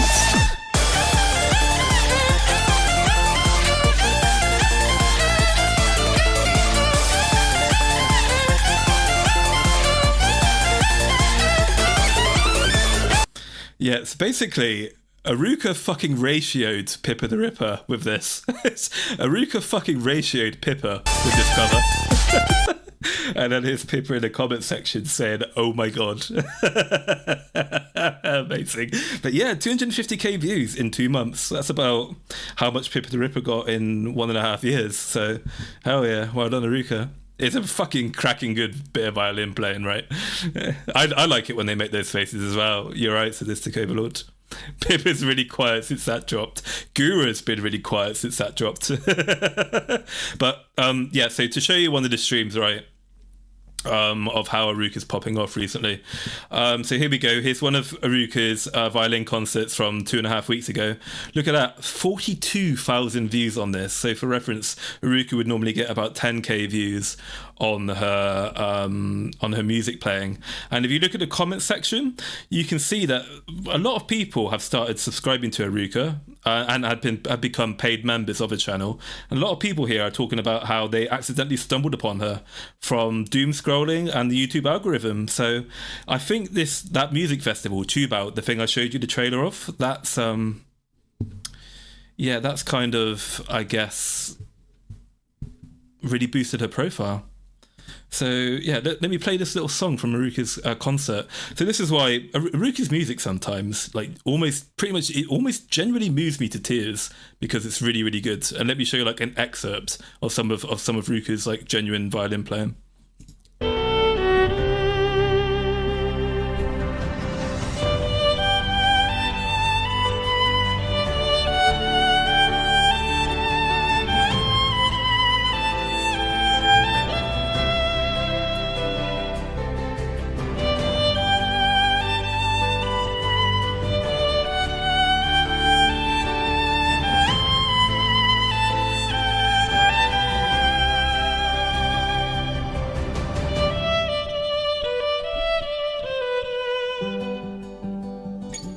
Uwuka's fucking, she's really talented, Uwuka. And the thing is as well about being a musician VTuber is that it's still quite a rare niche where you have very few VTubers out there who can play musical instruments and sing, right? So yeah, Sakana, with that anime protagonist levels of luck that he was able to pick up and retain Uwuka as well after all this time. Like, this is the shit that I mean when I say that like a year ago when I started making videos and I said Face Connect is like disgustingly underrated. Fuck it, like, how the fuck does Uwuka not have like 200,000 subscribers, right? See, she's so fucking good. She's really fucking good. You could sit your grandma down to watch an Uwuka stream and listen to her play music, right? And your grandma would enjoy it, even though she doesn't know what the fuck a VTuber is. I wonder if she can do the Rebel's Path from Cyberpunk. Maybe we should ask her, see if she'll do it. And then obviously we've got the maid stream, the cursed maid stream, where she's streaming with a bear mask and she's making cursed foods. But look at that, maid Uwuka. Hell yeah, Uru fries. Ketchup and barbecue sauce works perfectly fine with egg. Barbecue sauce and egg. Yeah, I'm gonna have to disagree with Uwuka there. I'm more of a tomato ketchup and egg person. Don't show me the Omaru rice again. Yeah, I don't know what she was thinking here with the barbecue sauce. I love barbecue sauce, but barbecue sauce does not belong on rice and it does not belong on egg, quite frankly. It belongs on cheese and it belongs on meat, in my opinion. I mean, is egg a meat? Hang on, I'm going to have a VTuber moment here. Is egg a meat? I don't know. Is egg meat? She put water in it. She puts water in a cereal. I know, that's fucking criminal, isn't it? Are you British? Ketchup? Are you British? I like ketchup. I like ketchup on egg, all right? Just egg. I use barbecue sauce or mustard for everything else. I'm a mustard guy on hot dogs. I don't think ketchup belongs on mustard. Sauerkraut and mustard, right, on hot dogs. Egg is egg. Fair enough. Oh, egg is meat. It is meat. Okay, cool. One person said egg is meat, so I'm going to take that as meaning egg is meat. Egg is just pure. What's the difference? What's the difference between fiber and protein? I don't actually know. Guys, I didn't fail biology. I did very good in biology, but I don't know anything about biology. Anyway, yeah. So, yeah, that's Uwuka. She's hit 100k subs. Tube did wonders for her funny numbers, and the YouTube algorithm randomly decided to award her. So Uwuka, now she's entitled to a YouTube play button, and as she tried to redeem it, we got a little error message down here in the bottom left. Get your YouTube creator award, internal error, something's broken, and we're on it. And then Uwuka leaves a poor crying face. In true Face Connect fashion, they can't get an award without some scuff happening, right? I treat egg as meat when I don't really eat it, Felix, and egg as not meat when it's used to make batter or dough. Fiber helps you poop, and protein helps build muscle. Thank you. You see, the thing is, I've been doing combat sports for 8 years, and obviously I lift weights as part of that, because I have a wrestler's physique. I'm a grappler primarily. I'm a sports ambist, and all I do is I just eat what the fuck I want, and I just like lift weights, and I have no idea if what I'm doing is healthy or efficient. It seems to work fine. I've got muscles, so whatever. So yeah, like, I don't understand what any of I don't count calories. I don't know what any of the food I'm eating does to me, right? But anyway, so now we're going to move on to Jerry. We're going to move on to the Jezza.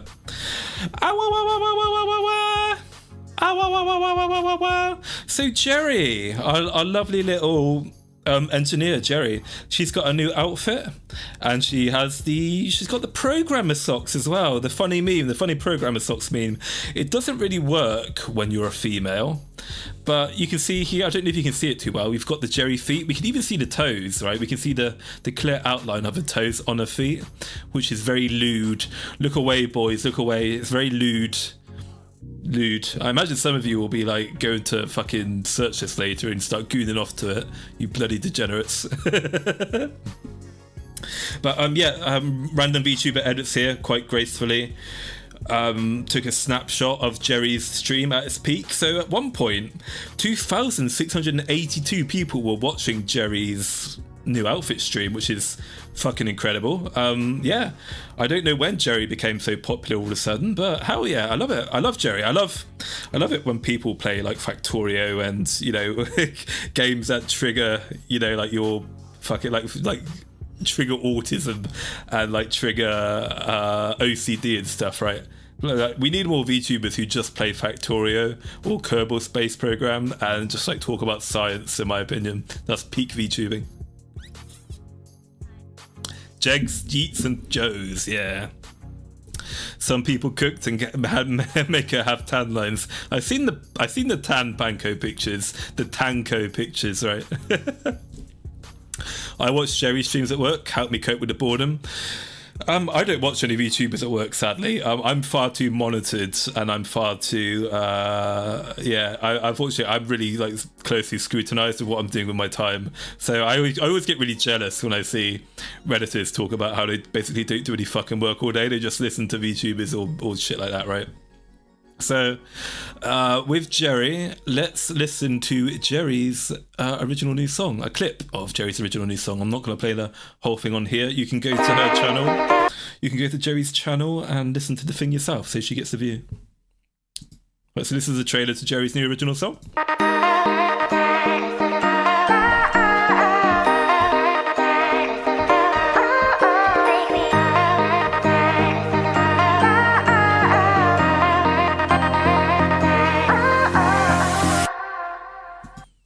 Very interesting, very good. Break Into My Heart. So Jerry's been given a proper idol song for a very proper idol lady, which Jerry very much is.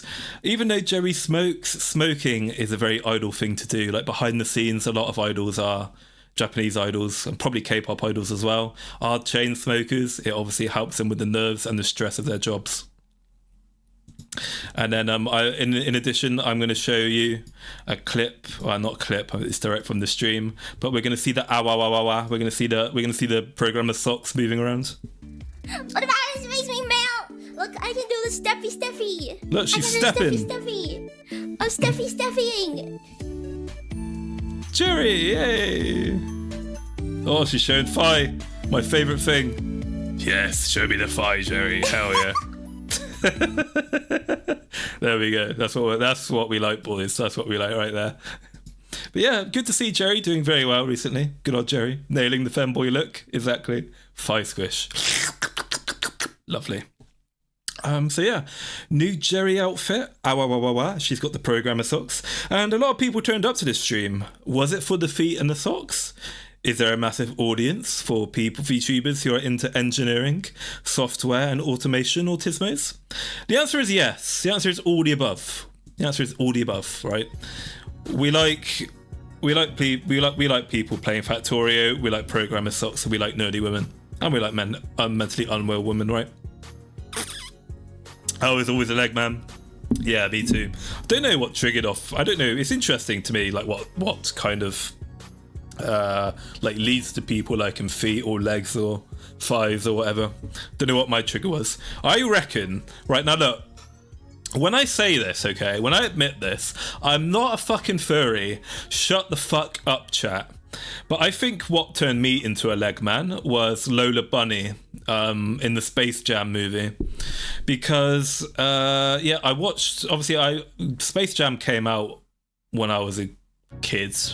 I think it came out when I was like 4 or 5 years old, and I had it on VHS. And I don't know, something about the Lola Bunny legs awakened something in young Maulington. But I'm not a furry. Shut the fuck up, chat. All right, it's perfectly normal. All right, I'm not a furry. Fuck's sake. Look, I'm not a furry. I'm not a femboy. Okay, I'm a big, strong, burly man, and I like normal women. I like blonde women. All right. So relax, guys. It's perfectly normal to like Lola Bunny. No, it's not denial. It's not denial. Okay, I like women like Lumi. Okay, but Lola Bunny has a great pair of legs on her. Right, she's an exception. As the other cultured gentleman in the chat is saying, it's perfectly okay to like Lola Bunny. It doesn't make you a furry. What makes you a furry? Okay, is liking Renamon, and I did not like Renamon. Renamon is gross. Okay. I'm not Fat boy furry Bobby VTuber. I'm collecting titles.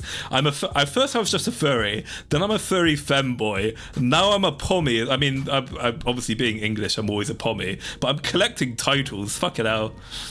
Send me some of this copium. For fuck's sake, I'm never gonna live down this furry.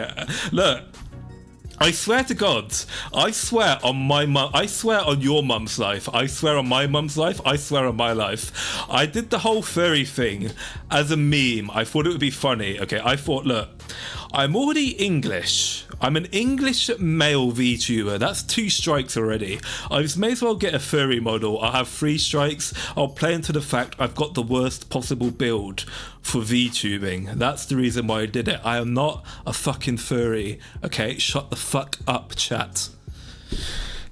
Anyway, random VTuber edits. Yes, the Clipper. He's done some fantastic edits for Jerry for quite a while now. I'm really impressed with RVE's work. RVE, if you're here or if you're watching the VOD, please teach me how the fuck you do that shit you do with the masking, because I really need to up my own editing game, and I'm really struggling with how to mask properly at the moment. I could really do with your help, RVE. I could do with your help on how to make funny meme edits, because my imagination is willing, but my skills are lacking, sadly, when it comes to the memeing.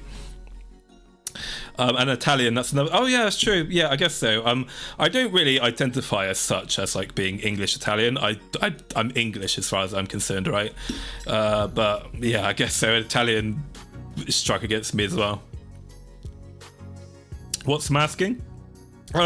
Masking is an editing technique where what you do is you essentially overlay one image on top of another one. So let's say you've got me here, right? You've got me right in front of you. Well, what masking does is it essentially allows you to put let's say like a smiley face behind me, and whilst I'm in front of that smiley face you can't see it, but if I were to duck out the way like this, that smiley face would then appear behind me. So it's essentially a smooth way of having object permanence, because the problem is, right, is that when you're dealing with moving images,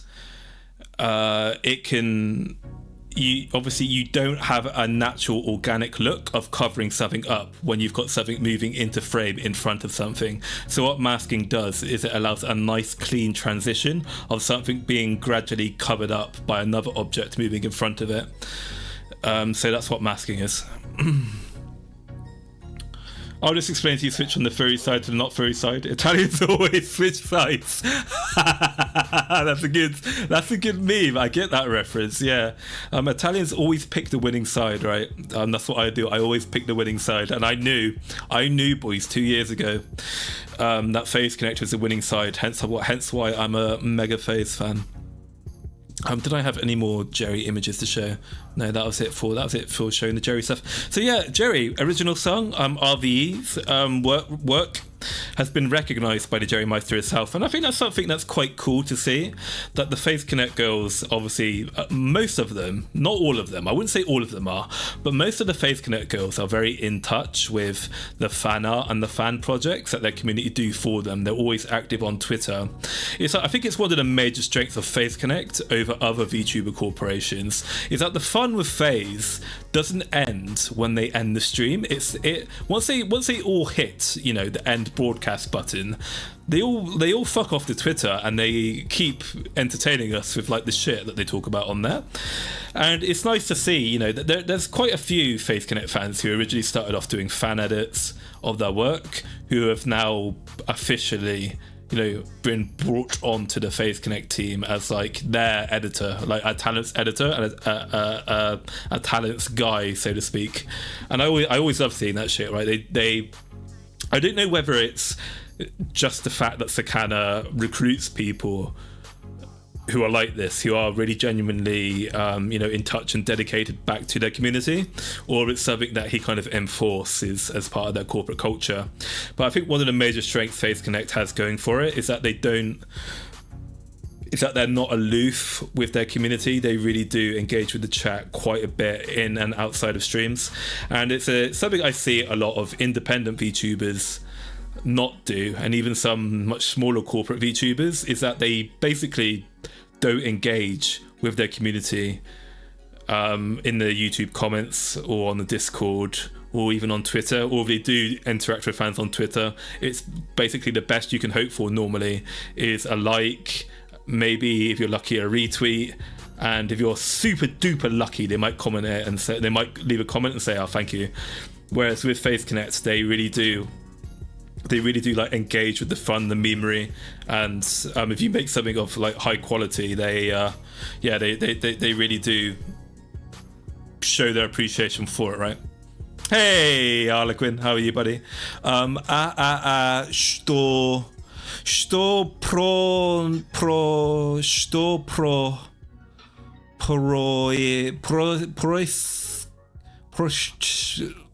hell, I can't say that word. Pro is X is Cho, right? The funny Y is SH, the X is Cha. Pro is Cho. No, I can't say that word, sadly. Kanaru, who does Hollow stuff, started out as a fan editor. Ah, really? That's interesting to know. Yeah, a lot of people, I think, start off as fan editors. Obviously, we've got our boy, Low Effort Clips, started off as a fan. Well, I mean, he's still technically a fan editor for Face Connect, but obviously, if you know or don't know, Sakana does pay and incentivize Low Effort Clips to, you know, do shit for Face Connect. If you see Low Effort Clips all of a sudden start producing a load of content for one VTuber in particular who isn't one of his regulars, right, like Lumi or Rie, or someone else who I forget now who he does clips for, it's probably because Sakana has paid him and asked him to do it, right? Nice try, man. Thank you. I did try.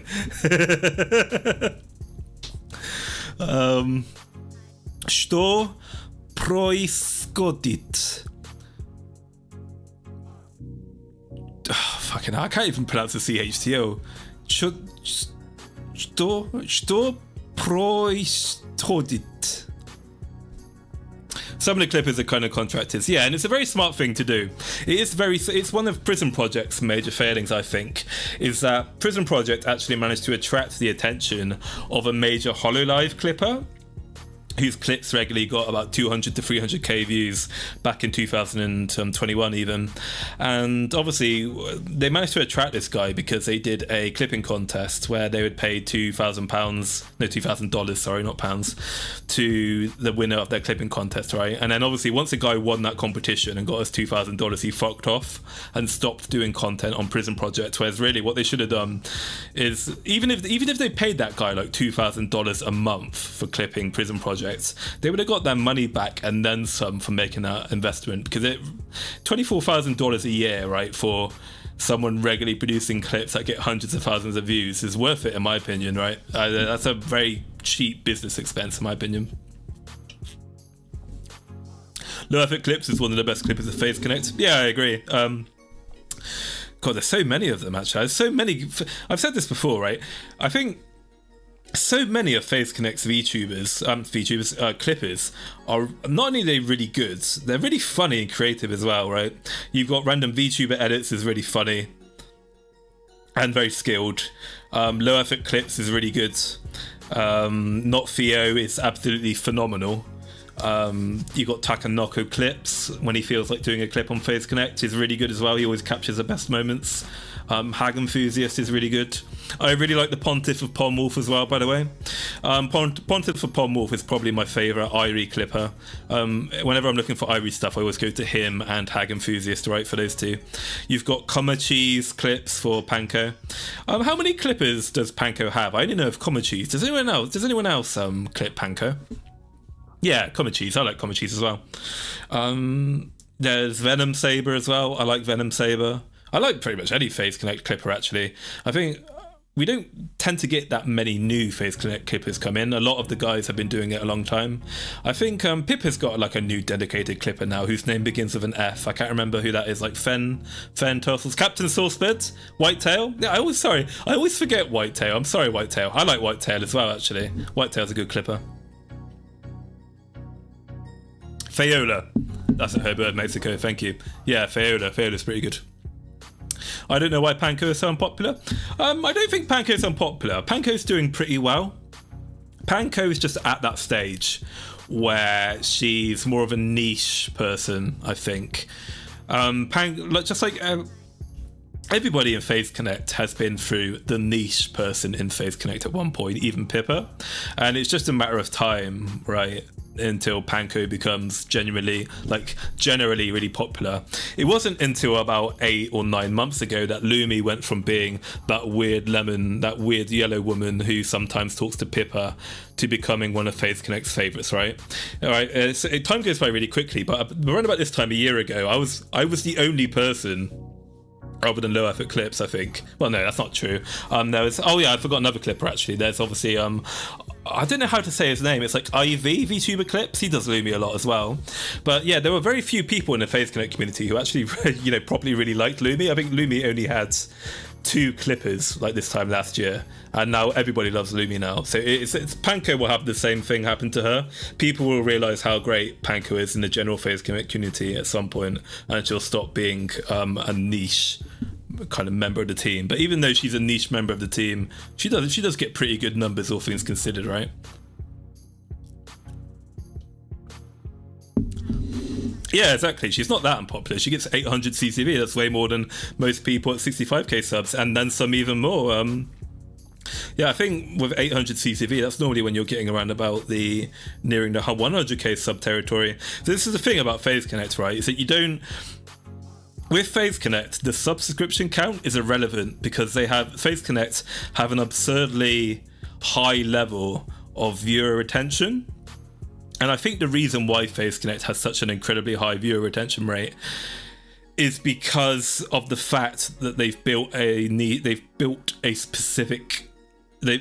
brand that caters to a specific kind of audience. I mean, FaZe Connect is a VTuber corporation of niches. So if you're the kind of person who finds the behavior of Tenma and Pippa abhorrent, you could just go watch Fujikura Uwuka instead, right? Because Uwuka's relatively clean and doesn't, get into any of the yab stuff normally. But it goes to show you how a bit of time and focusing on your niches can actually lead you to win in the long term, because you don't get so many tourists who kind of like get bored of you not doing, you get a smaller proportion of people who just swing from one tree branch to the other. You get a higher concentration of people who are there genuinely because they really enjoy you, not necessarily what you're doing, and they don't just enjoy you because you're the flavor of the month thing, right? So yeah, I think FaZe Connect's formula of a corporation of niches is working out very well for them, I think. But yeah, okay, that's everything I think I want to go over with Jerry. There's the special Jerry merch, as you can see here at the bottom. You got a little Jerry standee with the programmer socks. I think if you want to get this special Jerry merch, you should probably buy it now and not wait to payday if you can, because I do think this is going to sell out very quickly, especially the standees. I don't know what it is about VTuber fans, but we really like our cheap plastic tats, right? VTuber fans will spend $200 on the most basic crappy plastic shit if it has an Oshi plastered on it. Is it pre-order at the moment, right? Yeah, okay, that makes sense. Yeah, obviously I'm not going to buy any fucking. I don't like to buy FaZe Connect merch where I can help it, because it's $35 to fucking ship.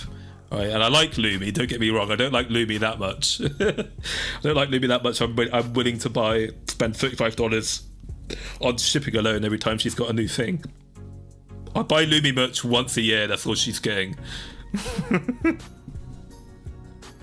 True and real. Guilty as charged, I beg you. Serbia!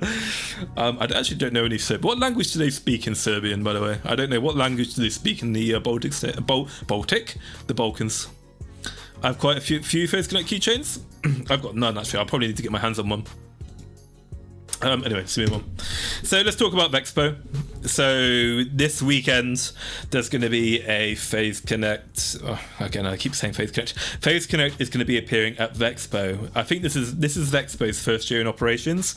They're a England-based VTuber corporation. VTuber corporation. My God, hang on a minute. Let me reset a minute. My brain's fried. Vexpo is a VTuber convention which is taking place this weekend in Birmingham, England, not Birmingham, Alabama, not Birmingham, wherever the fuck else there's any Birminghams. And Vexpo is interesting. I hope Vexpo goes incredibly well for them because Offkai hates. I think Offkai is getting a bit too big for its britches with the drama over Kirisha and the cancellations and the other shit. I think Offkai needs a new up and comer to kick him in the ass and make them afraid. Right? They need some competition to humble them and to make sure they don't get carried away and ruin the fucking space, which is meant to be about VTubers. I've still got that video I was going to make about the Offkai drama, kind of like 90% complete, sat in my DaVinci Resolve studio. I don't know if I am going to finish that video and release it at some point. I might do it when there's a content drop, for example, so you can see some of the very fucking spicy memes I put in it. But Vexpo, I think, is a good egg. I think Vexpo is a good egg. Let me explain why I like Vexpo. I've said this before, okay? The CEO of Vexpo actually reached out to me back in November of last year. He saw my FaZe Connect videos, and I don't know why he did this, but instead of just saying like, oh, I like your videos or whatever, he actually offered me a job as a volunteer for Vexpo this year. He offered me a job working as a volunteer at Expo. So the reason why I think Vexpo is a good egg is because he would have seen the Pippa video, right, where I made some I made 9/11 jokes and I made Holocaust memes, right, in the Pippa video. So if he saw that and thought, hey, I like this Maulington guy, I'm going to offer him to work as a volunteer, that gives me, good vibes, right, that he's not it's not run by social justice warriors or like the cancel crowd, like the purity crowd, right? Maybe I could be completely wrong. At least publicly he'll disavow that shit, right? I don't know, maybe he didn't see the memes or he just saw some of the video, but if he saw how spicy some of my earlier videos were and he was like, yeah, I'm gonna offer this guy to be a volunteer, that I think that bodes well for like the attitudes of the management behind the scenes, right? It certainly makes them look better than Offkai, in my opinion. My rat is that FaZe will be at Offkai next year, regardless of all the shit, because they need publicity more. Oh, you don't need to rat that one, VC Gaming. FaZe Connect has confirmed they are going to Offkai again next year. The Offkai are doing another convention later this year, I think, actually. I saw an announcement about that. And yes, you're right, GD, I did catch you there. Uwuka can get wrecked. I'd always prefer for organizations to learn from their mistakes and improve and then get rid of the toxic elements of it rather than see stuff fail. Because as much as I enjoyed the downfall of Niji Sanji and memeing on them, at the end of the day, right, on a serious note, I would prefer Niji Sanji to just stop being a toxic, bullying, fat-headed, retarded piece of shit organization. Because we win by Niji Sanji being around and it being strong and well run. But by Niji Sanji collapsing, we don't. It's a loss for VTubing, right? And it's not fair for fans who are going to be losing their Oshi, and it will, it leaves it's a very scary time for VTubers themselves, because now they have to worry about whether they're going to get paid and if they can continue VTubing and if they're going to be able to continue to be successful. So yeah, it's actually not a nice thing to see these kinds of companies collapse unless they deserve it, right? If they don't learn their lesson, if they continue being like awful organizations that drag the entire scene down, then yeah, fuck them, get wrecked. But I'd always prefer them to learn and improve rather than just immediately fail because they fucked up once. Sakana has them by the balls. Sakana does have them by the balls, Direwolf. Offkai need FaZe Connect far more than FaZe Connect needs Offkai, quite frankly. It's a very smart bit. If I was the CEO of Offkai, I would hope that guy has the business sense about him to realize that, hey, this Phase Connect corporation, these guys are becoming very big very quickly, and they're going to be a major player in the industry one day.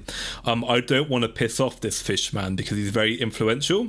He's going to be very powerful one day, and also he seems to have taken. He seems to treat my convention with favoritism. He wants to align himself to my convention.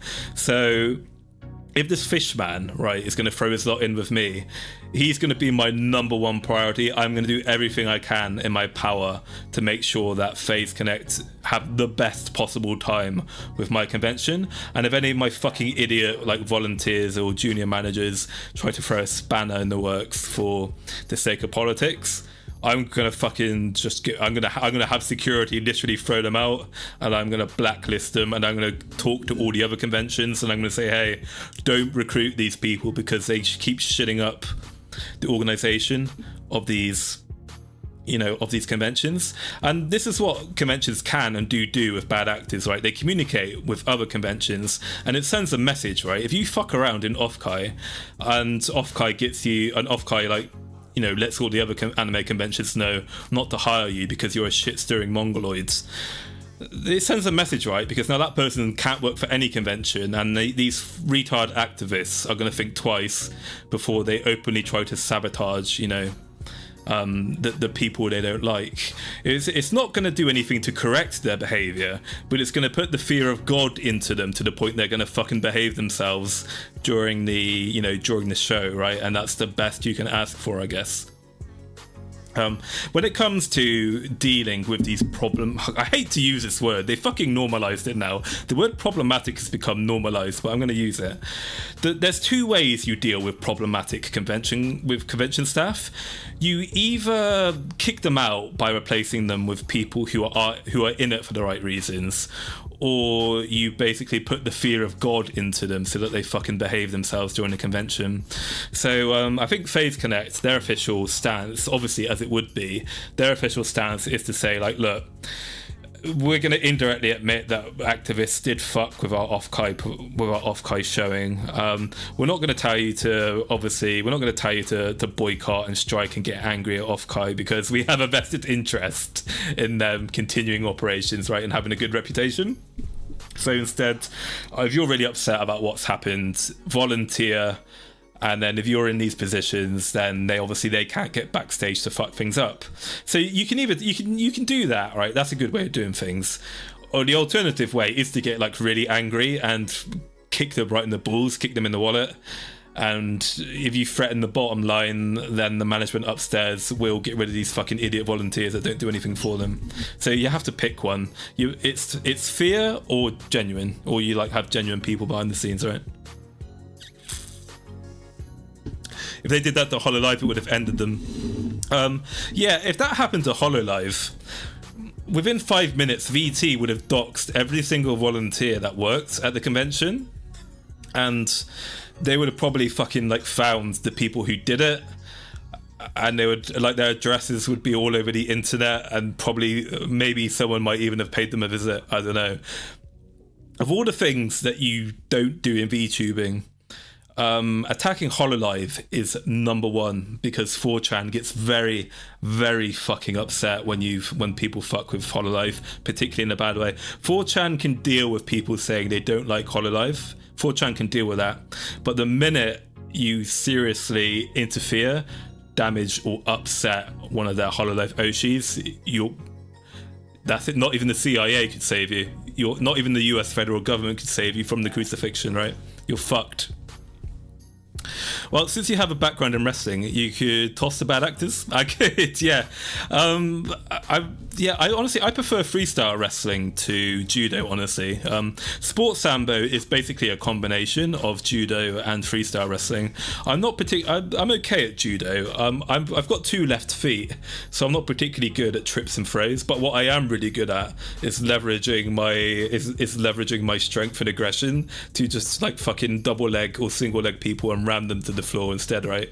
It's like why would I very delicately and like why would I do a very complex Seo Nage on someone that I could fuck up when instead I could just like blast double leg that person halfway across the mat instead, right? It's like I could do a very complicated technique, or Maulington could just fucking ook, right? Monkey man smash. Normalize dueling again. Hell yeah, I'd love to settle all my problems of like wrestling duels. Wrestling used to be a way of dueling in England back in the old days. I think they had it in the US as well. It wasn't just pistols and swords. You could duel with wrestling, which is pretty cool. But anyway, yeah, to get back onto the point, I hope Vexpo goes incredibly well, because we need more convention competition in the space. And Offkai hate, right? Fuck Offkai. If you are going to Vexpo, please buy me a Lumi lemonade. I really fancy Lumi's lemonade. It's really fucking wrong as well, by the way. It does look like a piss. I can imagine Lumi did piss in this cup and then put ice cubes in there. Ew. So what is it? So by the way, this menu on the side here, there's going to be a maid cafe at Vexpo. So you can go there and you can get sick FaZe Connect maid merch and buy FaZe Connect made food and drink, as we can see here. So the first one we've got Lumi's lemonade. So a lemon melon soda with mango jelly and star sprinkles. Comes with a lemon sherbet on the side. Lemon sherbets are my favourite non-chocolate sweets, by the way. I've always got a lemon sherbet in my mouth, which is delicious. And I also like lemon soda. I love lemon soda. Lemon is my favourite flavour in general. I like lemon cakes, lemon everything. I'm not normally a fan of mango. I'm not a big mango fan, so I don't know if I like this, but it does look delicious. I really want that little Lumi thing. I don't know what you'd call it. It looks like it attaches to the straw. I really want a Lumi straw.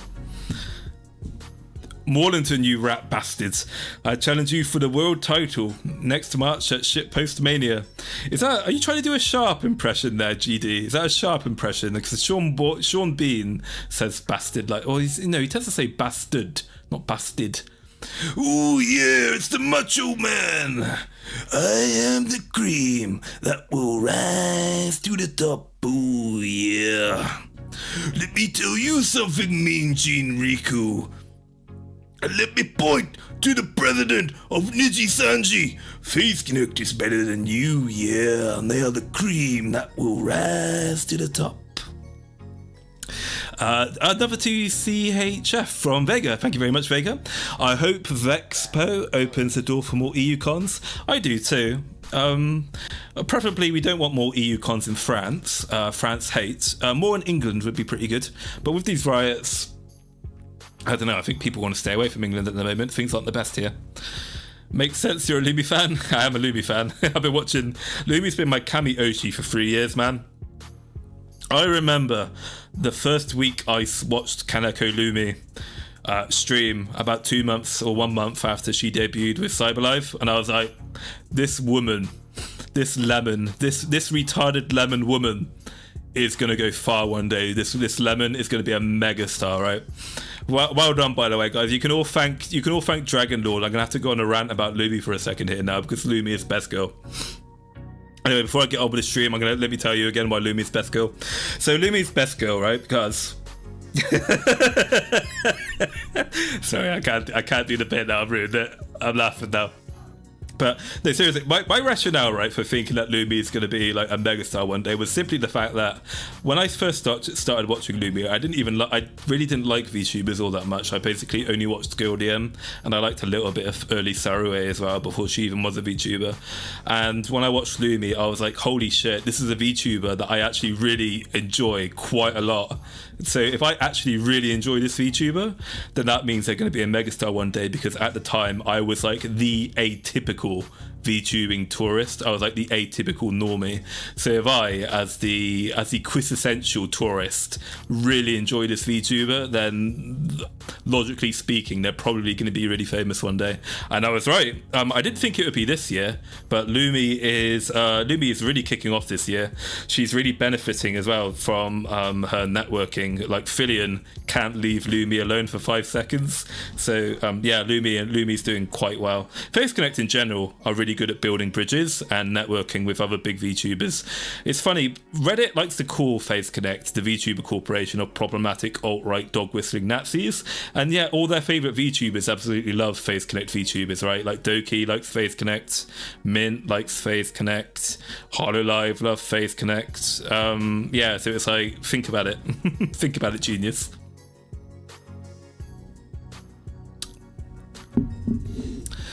That's a really good Macho Man impression. Thank you.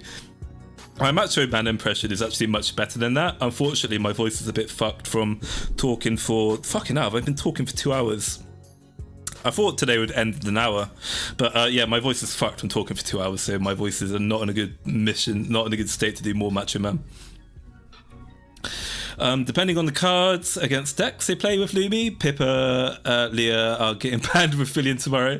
I'm really looking forward to that collab. I love Cards Against Humanity. I could never stream myself playing Cards Against Humanity with my Sunni Muslim friend and my Polish Jewish friend, because as you can imagine, right? Imagine that, right? My two of my best friends. One of them is a Sunni Muslim from Morocco. The other one is a Polish American Jew. Right, so just right off from the get-go, can you imagine what our private Discord messages look like? Can you imagine what our group Discord chat looks like? And then if I stream the three of us playing Cards Against Humanity, I'll get arrested. Fucking hell. Face Connect, the pole of VTubing. I think Pippa alone is the pole of VTubing. Well, not so much anymore, but she used to be, right? Guess VTubing is just chud space now. God, you know what? I know I'm getting old because I don't know what all these funny new like internet words mean. I had to Google what chud meant the other week because I didn't know what the fuck a chud was, and then I had to Google what the meme picture was, like who that was, because I didn't understand who the Wojak was supposed to be. I'm getting too old. Back in my day, right? Back in my day in the early 2000s, memes were all your base are belong to us, and it was like Saddam Hussein, like during his trial, all your base are belong to us, and it was Baghdad Bob, doing his hands up thing, and it was oh really? Like, do you guys remember these memes and shit? Like, do you guys remember this meme? Like, who remembers that? Who remembers this shit, right?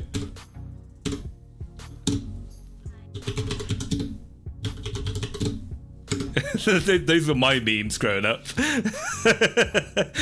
Zoomers don't know what the fuck we're talking about, right? No way. No way. I forgot about no way. Oh god. Oh, hang on a minute. Let's go on a quick tangent. Hang on. Who remembers this? Hang on.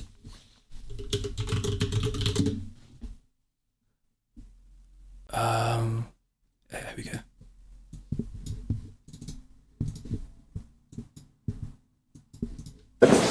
Kyle, what's up, man? I haven't seen you since last time. How's it going? Pretty bad, actually. Right on. Jeremy quit the show. That's Jeremy, dude. So do you want to be the star now? Me. Let's do it. I'm playing some CS Source right now. We can get some footage of that. Dubai! Yeah! This is every Counter-Strike player, even today. Like, things haven't changed in 20 years.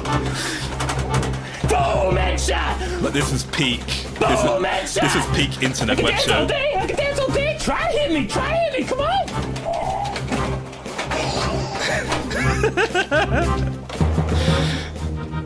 Boom, headshot! Yeah! Dude! Woo! Take that, bitch! So, like, this is my PC here. It owns. It owns! I fucking love the way he says, it owns! God, I miss Pure Ponage. I really wish they finished that show. It was really good. I know they made a TV series that aired in Canada, but that wasn't as good as like the classic web show in my opinion. Unfortunately, when Teabag died, that's kind of when the show stopped, right? Do you remember Angry German Kid? I do remember Angry German Kid and door stuck, please. Do you want to go for a jog, dude? We can go for a jog. Okay, but what's with the knife? What do you mean? He runs fast with a knife. Everybody runs faster with a knife. Classic meme. Yeah. Oh, the My God Flash animation. Yeah, you know, I linked... Oh my god, I want to go on a tangent now about fucking... Hang on. We're nearly done with the stream. We're going to go on a quick... I'm going to go on a 10-minute tangent, guys, of like classic Flash videos from back in the day. Hang on, I want to reminisce with my fellow old fags. Hang on. Who remembers this one? Who remembers this one? Do you remember... Did you guys see this one?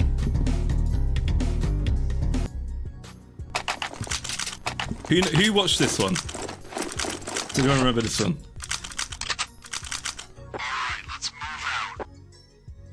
I love to just get a fucking car, a pimp mobile. Hell yeah.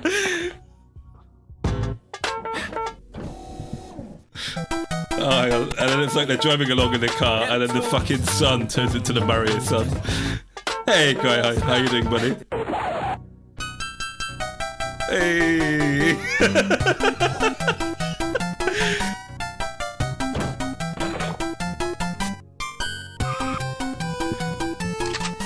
Hey. And then they just fucking shoot it. Hell yeah. And then they pull up to McDonald's, and then there's like these terrorists just start going, doo.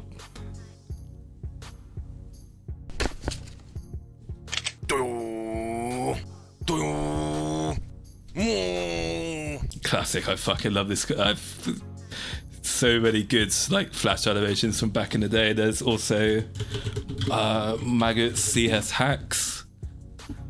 Here it is. Remember it? That's it. Poond.nl. This one. This is the old classic. Everybody on the internet saw this one. From 3 to 1.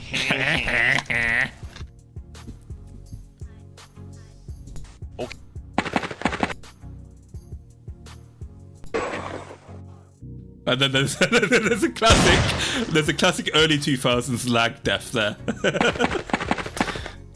Oh my god, you fucking hacker.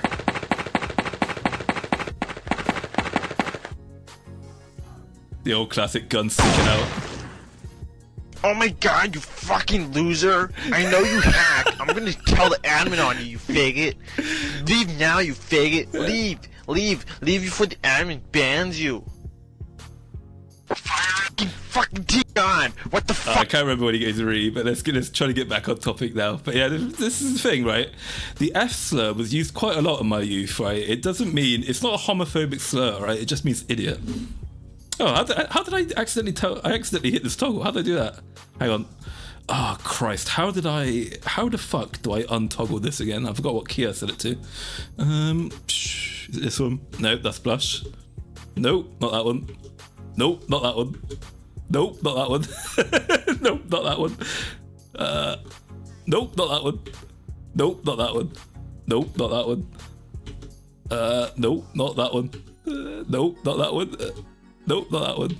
Not that one. Not that one. I can't fucking remember. I'm stuck like this now until I remember the goddamn hotkey. I can't remember what I bound this to. Never mind. Let's continue on. But yeah, we've also got Ramelia Velvet Cake, which is representing both heaven and hell. I've never had a red velvet cake before. What does a velvet cake taste like? In before you just tell me it tastes like velvet cake. Yeah, I don't know what a velvet cake is made out of. I would certainly want to give it a try. So you've got Wemmy cake, and then you've got another drink. You've got Jelly's Tears. So you can drink a glass of Jelly's Tears. Imagine that. Imagine going into a cafe and saying, yes, hello, I'll have a glass of Jelly's Tears, please. Which is pretty cool. So Jelly's Tears are blue curacao soda with mango, again with the mango jelly, and star confetti served with a flying saucer. So if you Americans don't know, a flying saucer is it's a brand of sweets here in the UK. Basically what it is it's like UFO. It's like UFO. It's like a flying saucer shaped case of, I guess, pure sugar, which has the texture of a styrofoam cup, and inside is flavoured sherbet. So I imagine they've stuck one of these flying saucers inside the drink, so there's probably like a sherbety taste to it, right? Lumi piss. There is Lumi piss, yeah. It tastes like normal chocolate cake. It's normal chocolate sponge cake with just red dye mixed in. Hey, clobbering time. How are you doing, buddy? Oh, I see. Yeah, I don't know. I've never had a cake like that before. So, yeah, if you guys are going to Vexpo, stay safe in Birmingham, boys. Birmingham is an unironically dangerous place before the riots. Now that there's riots going on, there is a literal race war currently going on all across England at the moment. So, if you are going to Birmingham, basically, as long as you stay away from the city centre and you keep yourself around the Neck area, you should be fine. The Neck itself, which is the convention area, is very safe. It's in a very upper, I guess, well-to-do part of Birmingham, and it's relatively far away from residential areas, so you won't really see people around that part of Birmingham unless they're there for the convention, right? There's no real reason for regular people to be there. If you are going around Birmingham if you are going to be in Birmingham this weekend, you're mostly, if you're a white woman and you're a single white woman, you're going there alone, then you do have genuine cause to be very afraid. So I don't know if you can find any. I don't imagine there are any like single white women watching my stream, right? I don't attract that kind of audience, I'm afraid, unfortunately. But just in case there are any like single white women in the chat today, I'm not memeing, I'm not joking. Seriously, you are at very high risk of being assaulted and sexually if you go to Birmingham in this current point in time. So if you do have any male friends or any brothers or any men who you can surround yourself with, I'd strongly recommend that you do go with them or ask them to come with you. And obviously the usual stuff, don't go alone at night, stay away from locals who will be like catcalling you and trying to strong arm you into coming along with them or trying to buy something from them. Don't antagonize them, but don't go along with them, right? Stand your ground, but whatever you do, don't try to piss them off. And even if you're a man, especially if you're a white man as well in particular, you have considerably less cause for concern.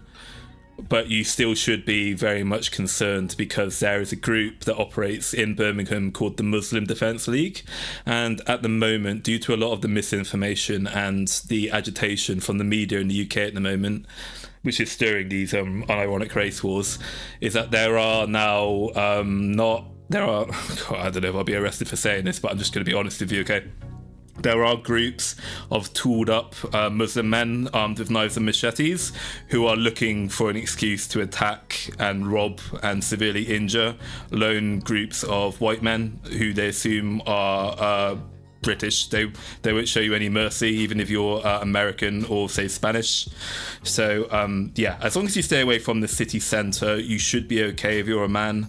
Again, the usual stuff applies. Don't go anywhere. Don't stay outside at night for too long.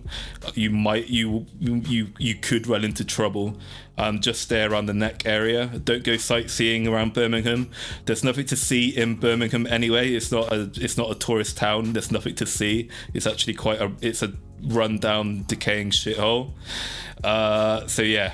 Be careful. The police, as Direwolf says, the police will not help you. In fact, the police here will arrest you if you try to defend yourself, and they will defend the people attacking you.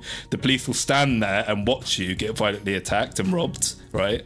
Don't think, oh good, the police are just over there, they'll do something. They won't. They will just stand there and watch you because they don't know what to do because they're poorly led and they're too cowardly themselves to do their jobs, to do their duty, because they've been poorly taught and they're poorly led. But yeah, with that, we're moving into politics. We're becoming a Kirsch stream, but this isn't this. I think this goes beyond.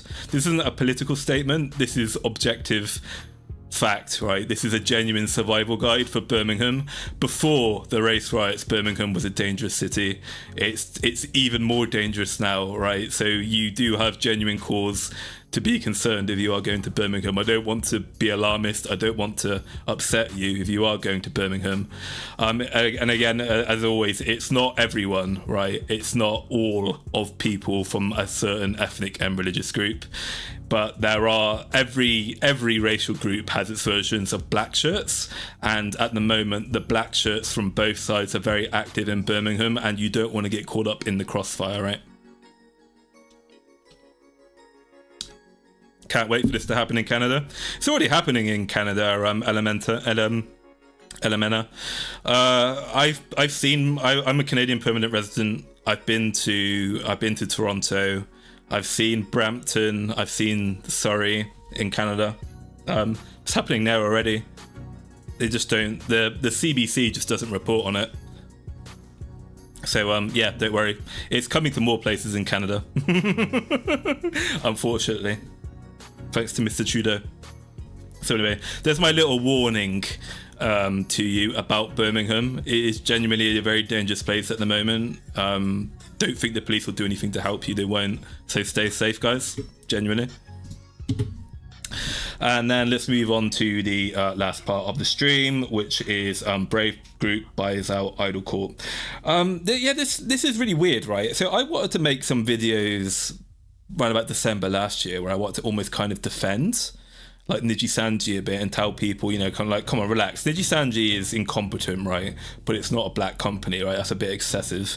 And then before I even made that first Niji Sanji video, they did the whole Doki Birds and then the whole, you know, like Pomu thing.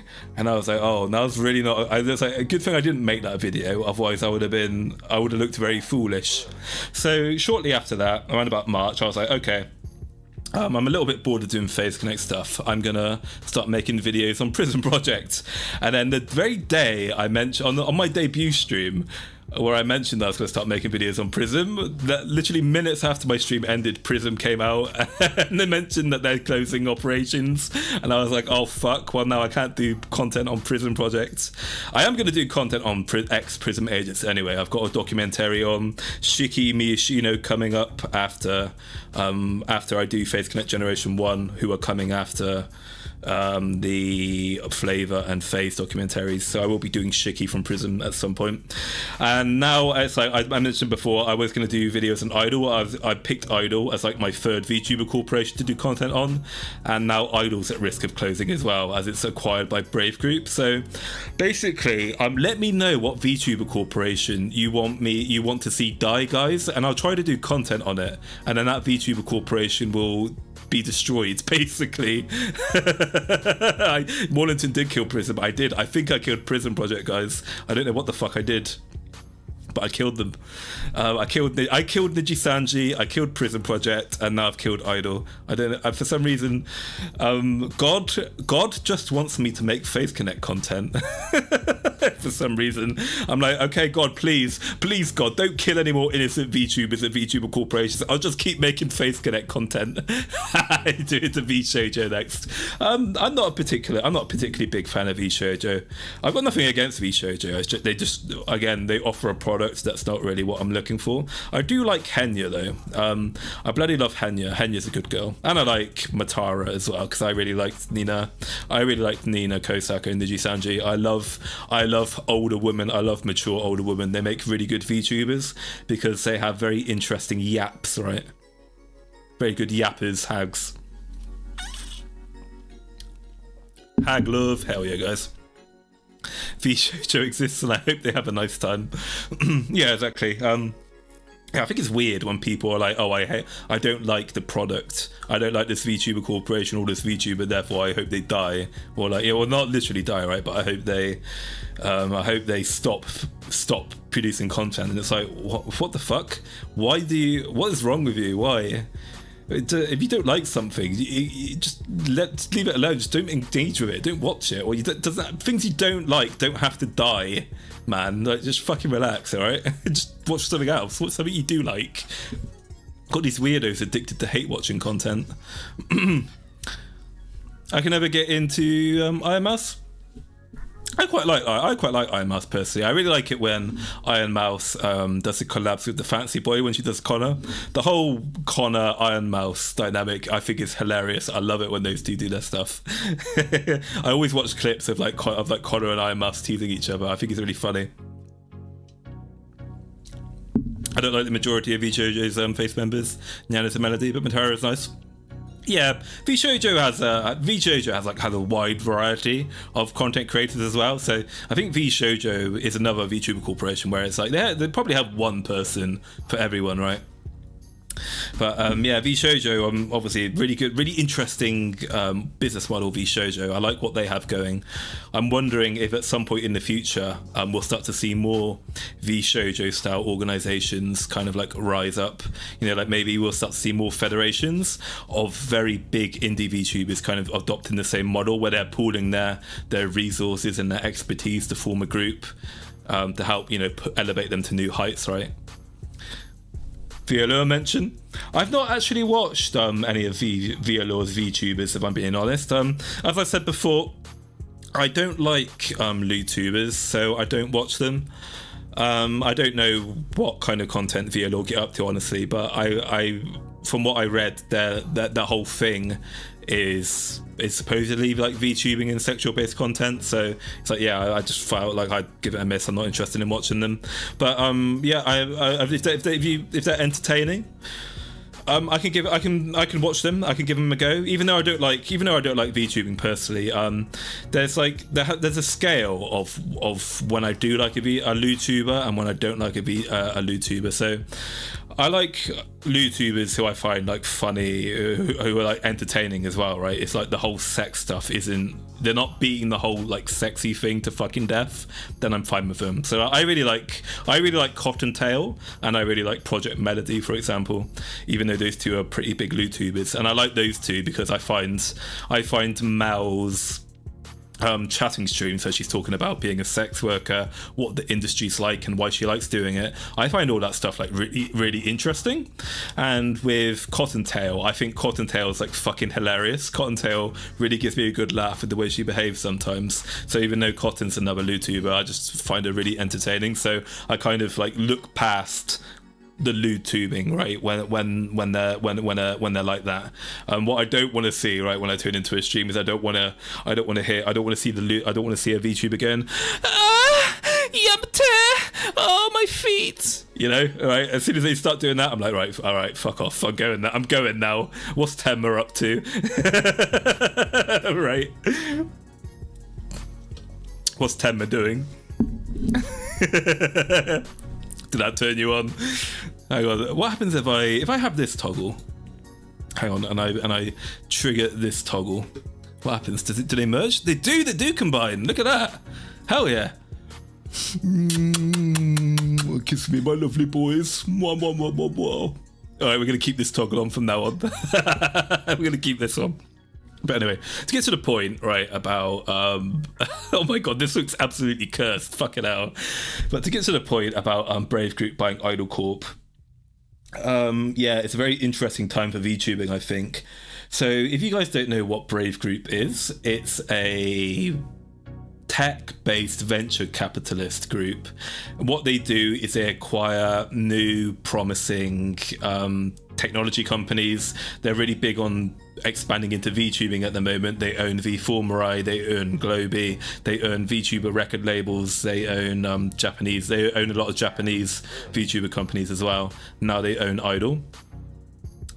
And it's worrying because the people behind Brave Group aren't like Yagu or Sakana, right? These aren't genuinely passionate like managers and CEOs who actually like VTubing. These guys don't even really know what the fuck a VTuber is, really. They don't know anything about the culture. They're just looking for new investments that they're going to pump up and massively increase the stock price for, so that they can then pump it and sell it for big money. And obviously that's big money, big profits for them. But as we all know, what's going to happen is that's going to severely disrupt, and it's going to potentially cause issues for the VTubers under them as when that management gets sold on. Whether a new management like takes over the company, or they just liquidate the company in its entirety, right, for money, you don't know what they're going to do. So I think with this acquisition of Idol, because Brave Group already owns Vtuber, who are an English-speaking yet American VTuber corporation, and they own Globy, who is a European and European time zone based VTuber organization. I don't understand from like a market perspective really why Brave Group really wants Idol. I mean, Idol comes with some very successful VTubers, and it does come with market share already, right? So I see it from that perspective. Idol has some big VTubers who are already well established in the field. I think Idol is much more established than Vtuber. But then the problem is that they've got two companies, well, technically three companies that are basically competing with each other. Globy, Vtuber, and Idol are all competing for the same fan base, I think. So I think one of them has to go, honestly. So it's like, who's going to go? Is it going to be Vtuber? Is it going to be Idol? It's probably not going to be Globy, because European-based VTuber corporations are small and niche, so it makes sense for them to keep Globy. But I don't know. I'm not a businessman by any stretch of the imagination. I just don't see the point in having Idol and Vtuber. So I'm not optimistic about the future for those two corporations at the moment.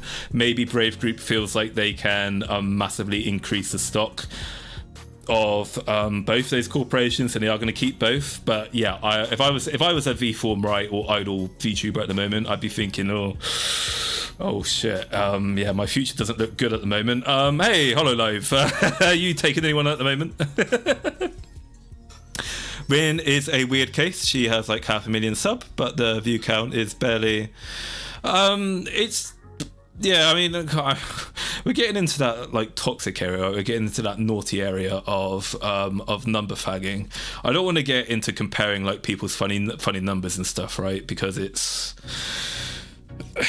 not appropriate to do, and it's not the be all and end all. I myself, at one point, I thought I wanted to be a number fag and like maximize my own numbers at any cost. But after several months of content creation myself now, I'm actually just happy to just do what I want to do and have a fan base that shares my collective values. So I don't actually care about the funny numbers anymore, where I very much did at the beginning. And yeah, so let's not get into that too much. But what I'll say though is that a lot of VTubers have quote unquote, I guess, dead subscribers. And the reason why they have dead subscribers is because they have very popular content outside of their streaming. So if you take a look at some of Prism Project's VTubers, for example, some of Prism's VTubers have 100 to 200k plus subscribers, but they get about 100 viewers a stream. So how does that happen? Well, it happens because people aren't watching them for their streams. They're watching them for the music, or they're watching them for like their funny YouTube short skits. So when you're like looking at the success of a VTuber, you have to think about what this VTuber, who their market is, what they're trying to appeal to, what their content is about.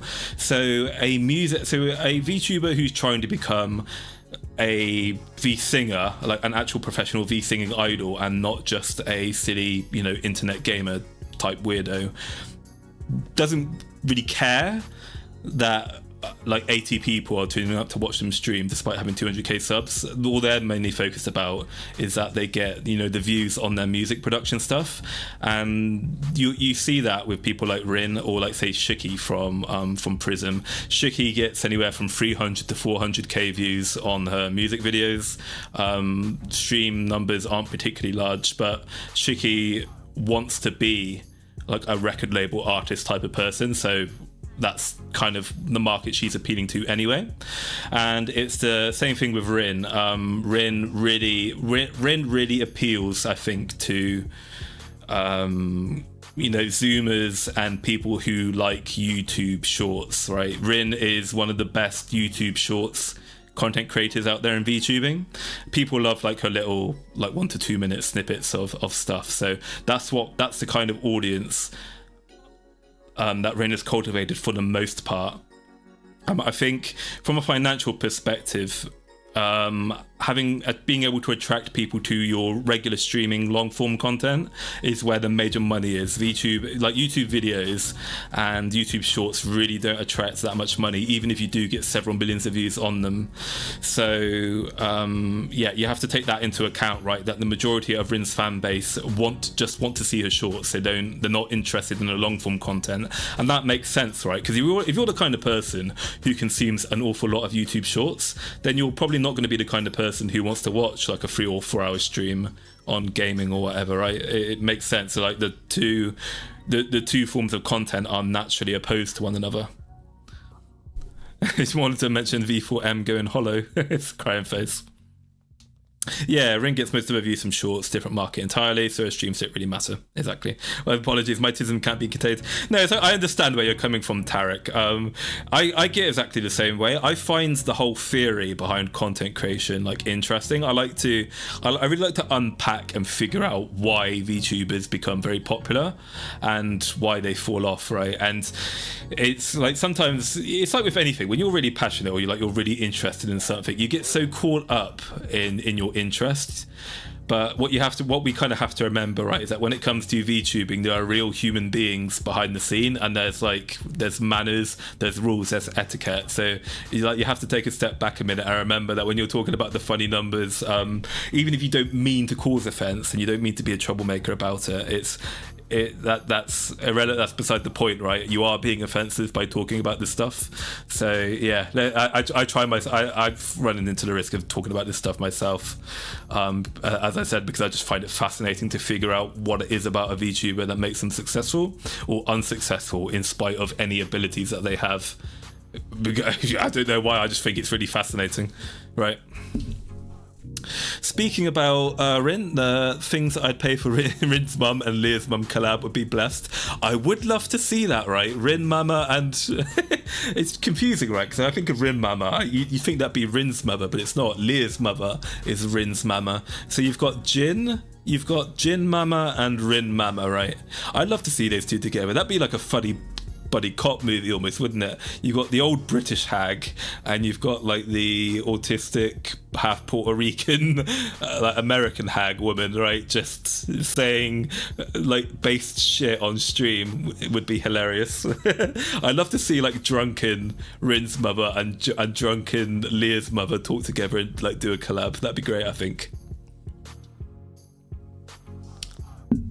My hope focus is bad too. Yeah, whenever I get interested in something, I get really interested in it, right? So like if I discover a new MMO or like a new RPG that I want to play, I spend like 20 hours reading all the strategy guides and the theory crafting behind it before I even install the game. Right, I'm one of those people. I'm a min-maxer and I can't help myself, unfortunately. By the way, something I've noticed is that a healthy channel will have 1% of the subscribers as CTV and about 10% on VOD views videos, depending on what they do often. Yeah, that's absolutely right, Aloxis. That does add up. That does tend to be the case, which is why Face Connect is a fascinating case, because in some cases, Face Connect has about 30 to 40% of their viewer retention, which is absolutely unprecedented. Not even HoloLive gets a percentage that high. So yeah, Face Connect are really good at like appealing to their niche, whatever it may be. Shorts content doesn't really hit with me for the most part. I guess my brain wasn't developed for it. Yeah, same with me as well. I'm the guy who made a 2-hour-long documentary on Pippa, who I'm not a particularly big fan of.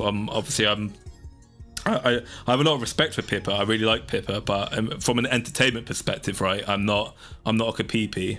But even so, I did a 2-hour video on Pippa, because I find Pippa a very fascinating content creator, and I think I find Pippa's fan base more interesting than Pippa herself, if I'm being honest. I just fucking love watching Look, the thing is, right, is I think it's fair to say, if I toot my own horn, I'm very based for an Englishman. I regularly talk about how much I love America and how much I love guns and shit, right, and how much I hate the government. Just like you guys, right? I'd fit right in. I'm not an English person. I'm a temporarily embarrassed American. So I understand the appeal of Pippa, right? I understand why people like her so much. But I'm still confused. I still don't get it. I still don't get Pippa to some extent, because when Pippa talks about how much, you know, she doesn't like the government and how she has a lot of guns and how she likes guns, so when she says stuff like that, I look at that and I go, yeah, that's pretty cool, that's based, yeah, I agree with you there, Pippa, yep. Yeah, I love that stuff. Well said, Pippa. But then I look to my left and right and I look at what the capitalists are saying and like the huge Pippa fans think, and they're like, their hearts have melted, they're a puddle of goo on the floor, and they're all fawning over how much of a perfect sweet angel Pippa is and how base she is. And I'm just kind of sat here scratching my head going, I don't what? Yeah, I mean, I like what she's saying. I don't get why you guys get so worked up over it. I just don't understand it. I think that's probably why Pippa doesn't have that big of a British fan base, is because I think Pippa's kind of like the stuff Pippa said, like 90% of British people don't even understand, and then like the 10% of us British people who do share that American sentimentality, even though we like Pippa and we understand and agree with what she's talking about, we just don't get it. It must be like an American thing, right? You just have to be an American, I guess, to understand why they get so worked up over people like Kirsha and Pippa. I just can't comprehend. I can't comprehend it as a British person who shares your political opinions. Because it's Pippa. They're reformed Clover site people. It's hard to find women that say that kind of thing. That's a very good point, Unlimited Hornet Works. I think that's a large part in why people become very parasocial over VTubers. Is in all my life, in my 31 years on this planet, I've only ever seen 2 women in my life who like anime and or gaming, right? And or gaming, by the way, not anime and gaming. So, right, you come into the VTubing sphere and you watch these female streamers who love anime, they love gaming. Maybe they grew up with even like with Irie, for example, Chisaka Irie had the exact same 90s upbringing I did with like Courage the Cowardly Dog, Half-Life, Cartoon Network, early 90s anime. So so I'm really fond of Irie because she's like a kindred spirit. She's someone who's had like the same 90s upbringing as I had, right? And even if I don't particularly enjoy something that Irie's doing at the current moment, I'll always stick around and watch an Irie stream, even if she's doing something that's not particularly engaging my interest, because it's like you build that kind of, it's like you build that relatability factor. You kind of build that low level attachment where it's kind of like, it's weird. I don't know how to describe it, right? It's like it's not even necessarily about like parasocialism or like friendship or love, but I find sometimes if you like someone, like if you find someone respectable, you think they're interesting, even if they're doing something you find really boring and insufferable and it's like making you maybe not very happy, you stick around and watch anyway because you really like them. And that's something I find about streaming that I find quite interesting. So I hate League of Legends, for example, right? I can't stand League of Legends streams, but I'll watch Girl DM or like Lumi watch like play League of Legends, even though I'm like sat there and I'm thinking, oh my god, I wish they'd do anything else but play this shit game. And it's like weird, why do I do that? Well, it's because there's some sort of weird thing there, right, where I just like them enough to not want to click off and go do something else, right? Yeah, Irie's very relatable because she grew up with the same internet and TV shows as us, but also she says unintentionally based things all the time. Yeah, I think you've hit it exactly on the head there. You've hit the nail on the head. A problem some online personalities face are clingy or over-dependent fans that can use their access to inner circles to push and mess stuff. Shit checking the audience can deter that. Yeah, that's a very good point, Warlord. I always feel bad for saying this, right? But I kind of lament the way the Gumi community have gone over time, and it's very rich for me to say that, given I'm a lurker. Even though I am a Lumi Gumi, I'm a lurker. I've never I think I've probably sent like 4 comments in Lumi's chat in 3 years, right? Take care, Felix. Thank you, Felix.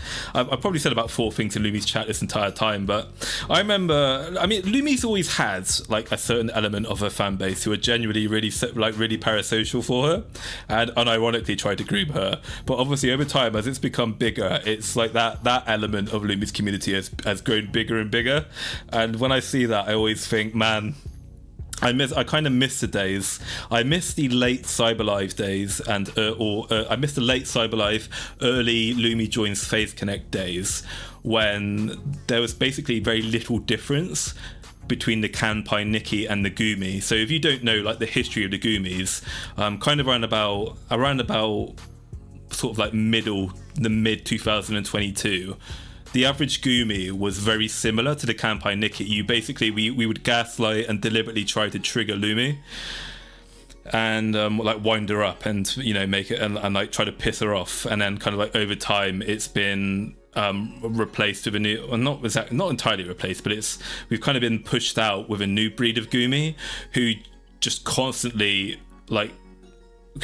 just throw like shit in the chat to try and like they're always looking for an opportunity to call like Lumi an idiot or the retard woman, and kind of, you know, really play into that, oh, Lumi's, you know, really fucking stupid and she says the darndest things kind of persona, right? And it's like, if that's Lumi's happy with that stuff, right? She's happy, she's helped facilitate that kind of community, and she's happy to do it because it's really, they're really active and big on the engagement. They're really actively chatty, the Gumis. But I just miss the days, right, where it's like Lumi would be playing a game and people would like just gaslight her, piss her off and trick her, and that would be just really fucking funny in my opinion.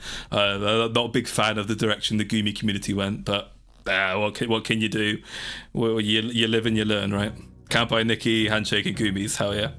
But anyway, I don't have anything else to add to today's stream, so I'll leave it there unless there's anything else you guys like me to bring up. You want me to spout my worthless opinion off on something? Fortunately, I did manage to end today's stream about 20 minutes before the 3-hour mark, so I am true to my word. I did manage to avoid streaming 3 hours today.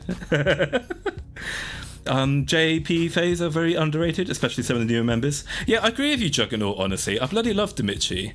I really think Dimitri in particular is a grossly underestimated VTuber. It's just very hard, I think, though, to explain to people why Dimitri's really worth a watch.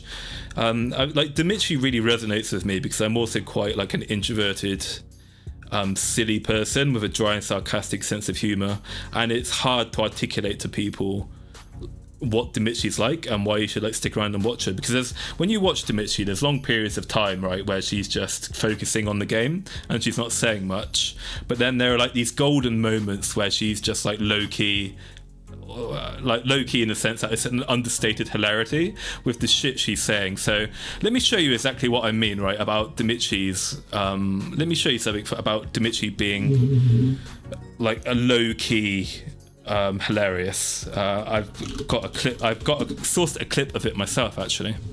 Let me just open up one of my old videos and let me just try to find the moment in question. Right, let me get this up on screen. Let's see if I can find it.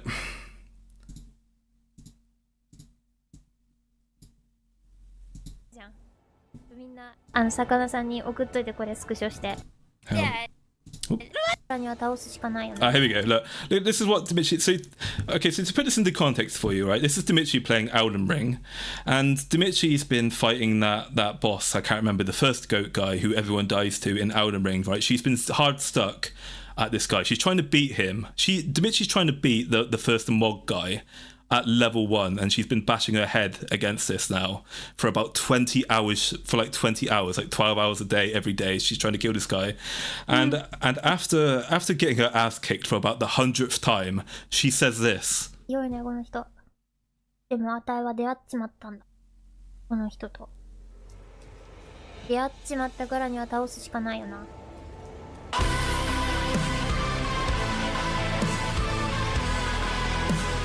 That's fucking hilarious. What a Giga Chaz. Do you know what I mean? She comes up with shit like that. It's amazing. Bloody love Dimitri. She's great. But anyway, thank you very much for the kind words there, Aloxis. Thank you. I'm glad you enjoyed the stream. Thank you very much, Meaty Man. Thank you, my friends.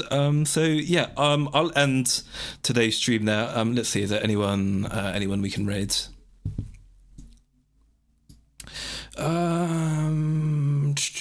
Let's raid Panko, maybe. Actually, no. Let's raid. I don't know. I'll toss a coin. Hang on a minute. There's so many people to raid. I've got too many friends these days.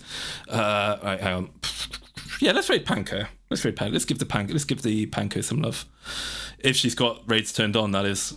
Let's see if she does. Fucking hell. How do I do this again? How do I raid people again? I always forget how to do this. Customization. Redirect. Is Panko got it turned on? She does. Let's raid Panko. Okay, thank you much for tuning in, guys. I love you all very much. Give me a kiss, my lovely boys. And I'll see you in the next stream. Okay, bye-bye, guys.